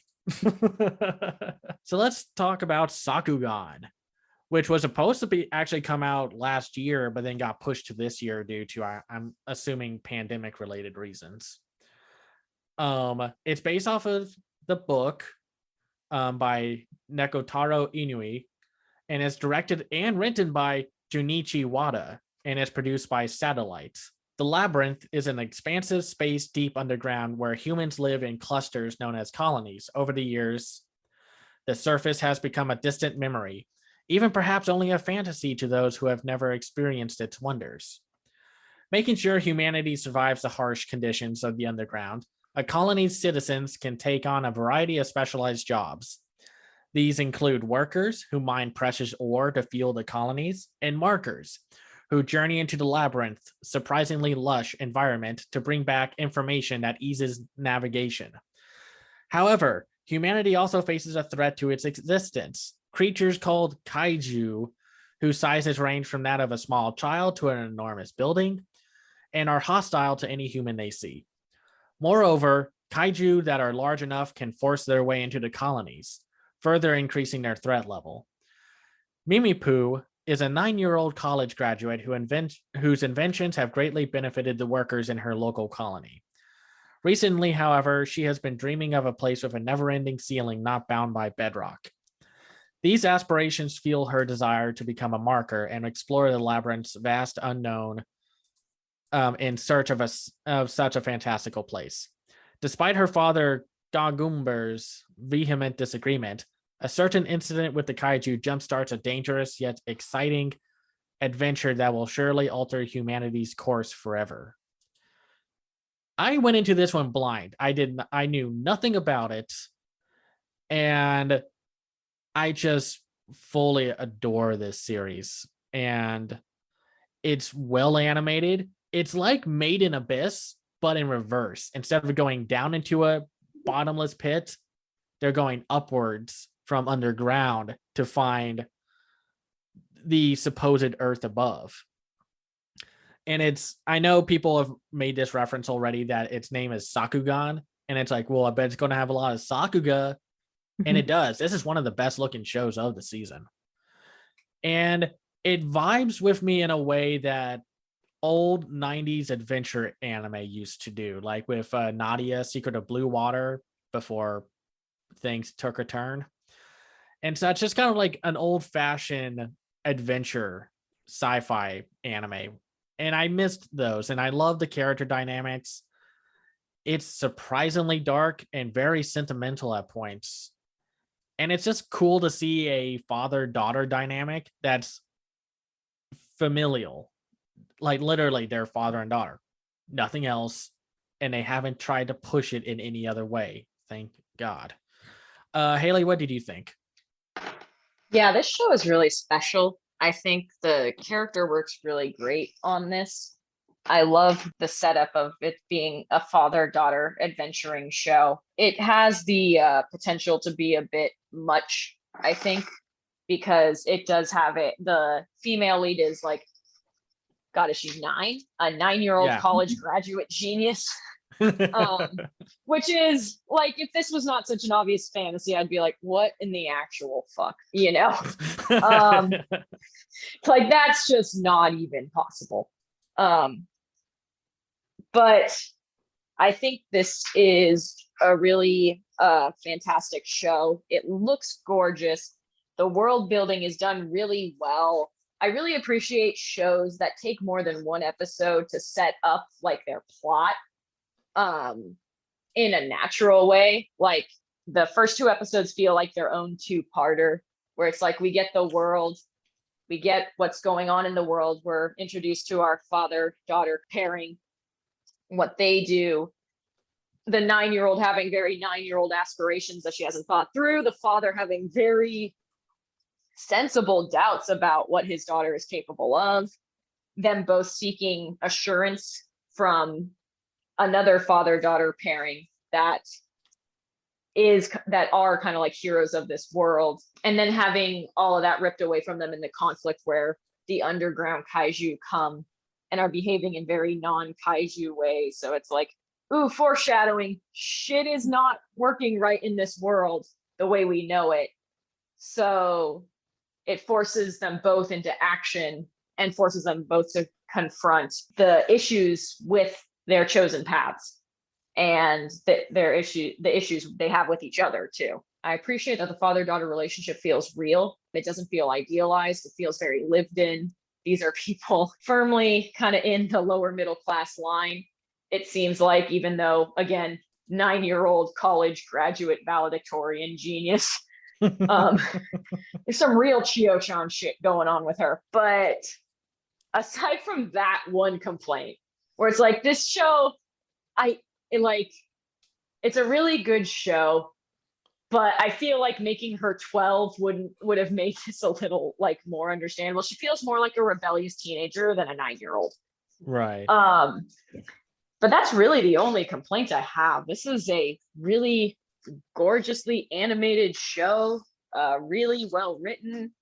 Not a whole lot that I could say like, ick, something went very wrong here, or I don't understand what's going on. It's got a great trigger like design sensibility to it as well. The CG on the kaiju and the special elements of the show is really great. It does feel they use kind of the limitations of CG to make things feel otherworldly, like the rose diamonds and the kaiju and ice. That like there was something with ice like qualities, and I just wrote ice looks good, and I don't think it was actual ice. I don't really know what I was talking about there. I also am very interested in the mystery of Urarop. Who is this person? Is Urarop the one on the bicycle we saw very briefly, who was listening about the heroes? Like, that would be cool. Is Urarop her mom? What happened to her mom? Yeah, there's a lot going on here that's super compelling. I'm really excited to watch further. Awesome. Teresa, what did you think? Yeah, I thought it was great. And I love a robot. I love kaiju, like in the same world. I like the idea of this labyrinth and this kind of secret, path going to find what she dreamed of. Like that whole premise really led me in. And then it has this really cute kind of banter between the father and daughter, and I really liked the music. It was giving me Cowboy Bebop vibes.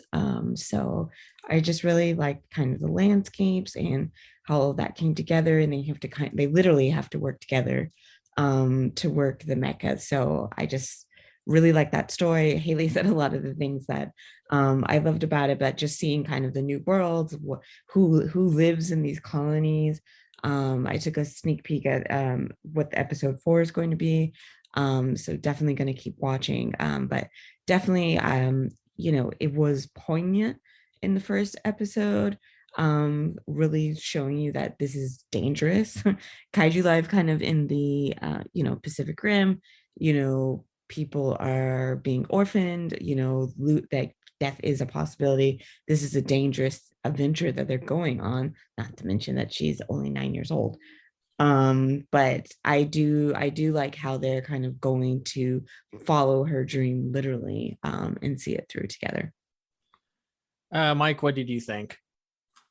Yeah, I really like this. I will admit the fact that the main character is only 9 years old is a little.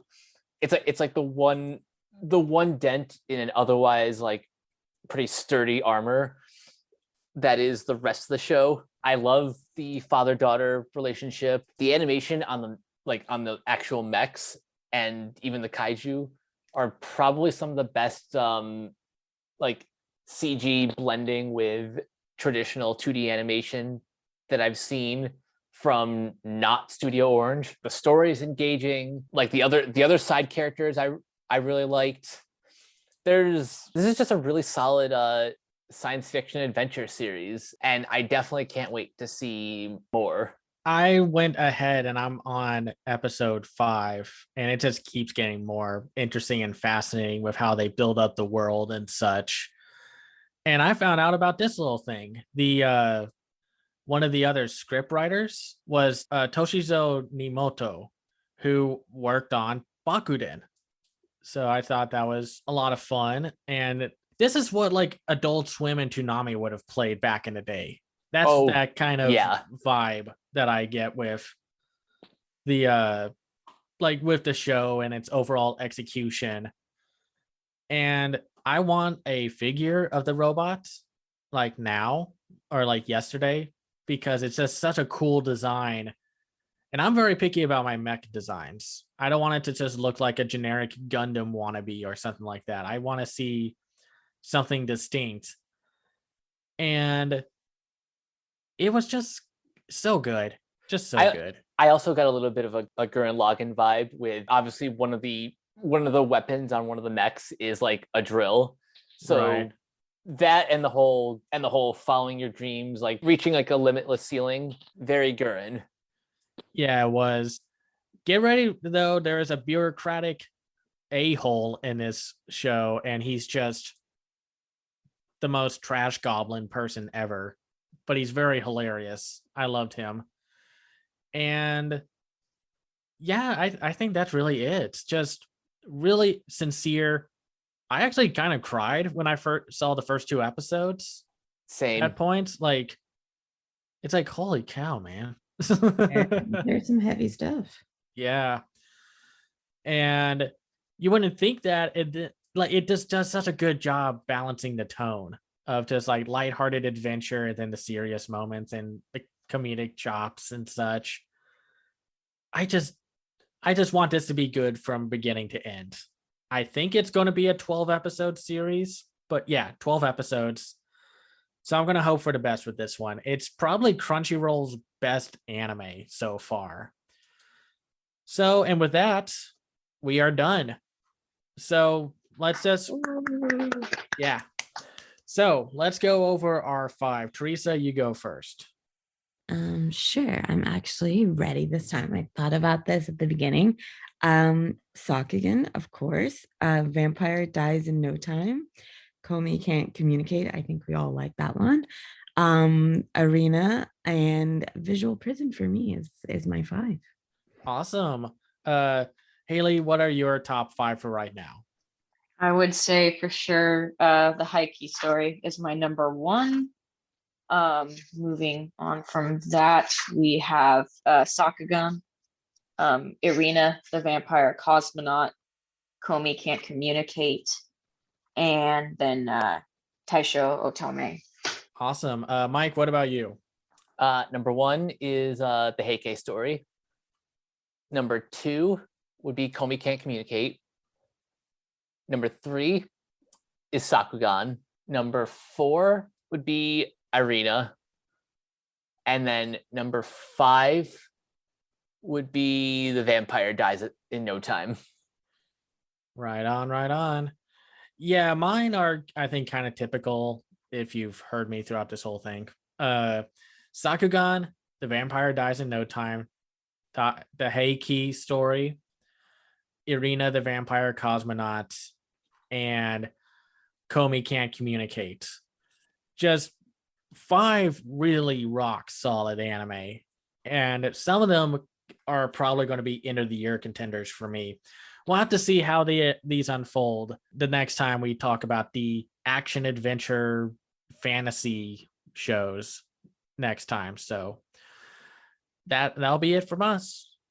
All right. Yeah. Tune in next time for a couple of these shows include Tesla Note, The Fruit of Evolution, Mute King, The Fairway Paladin, and one of my most anticipated, The Ranking of Kings.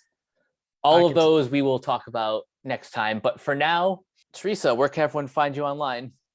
Everyone can find me on all social platforms at Teresa Electro. And Haley, where can everyone not find you? Nowhere, as always. Yay!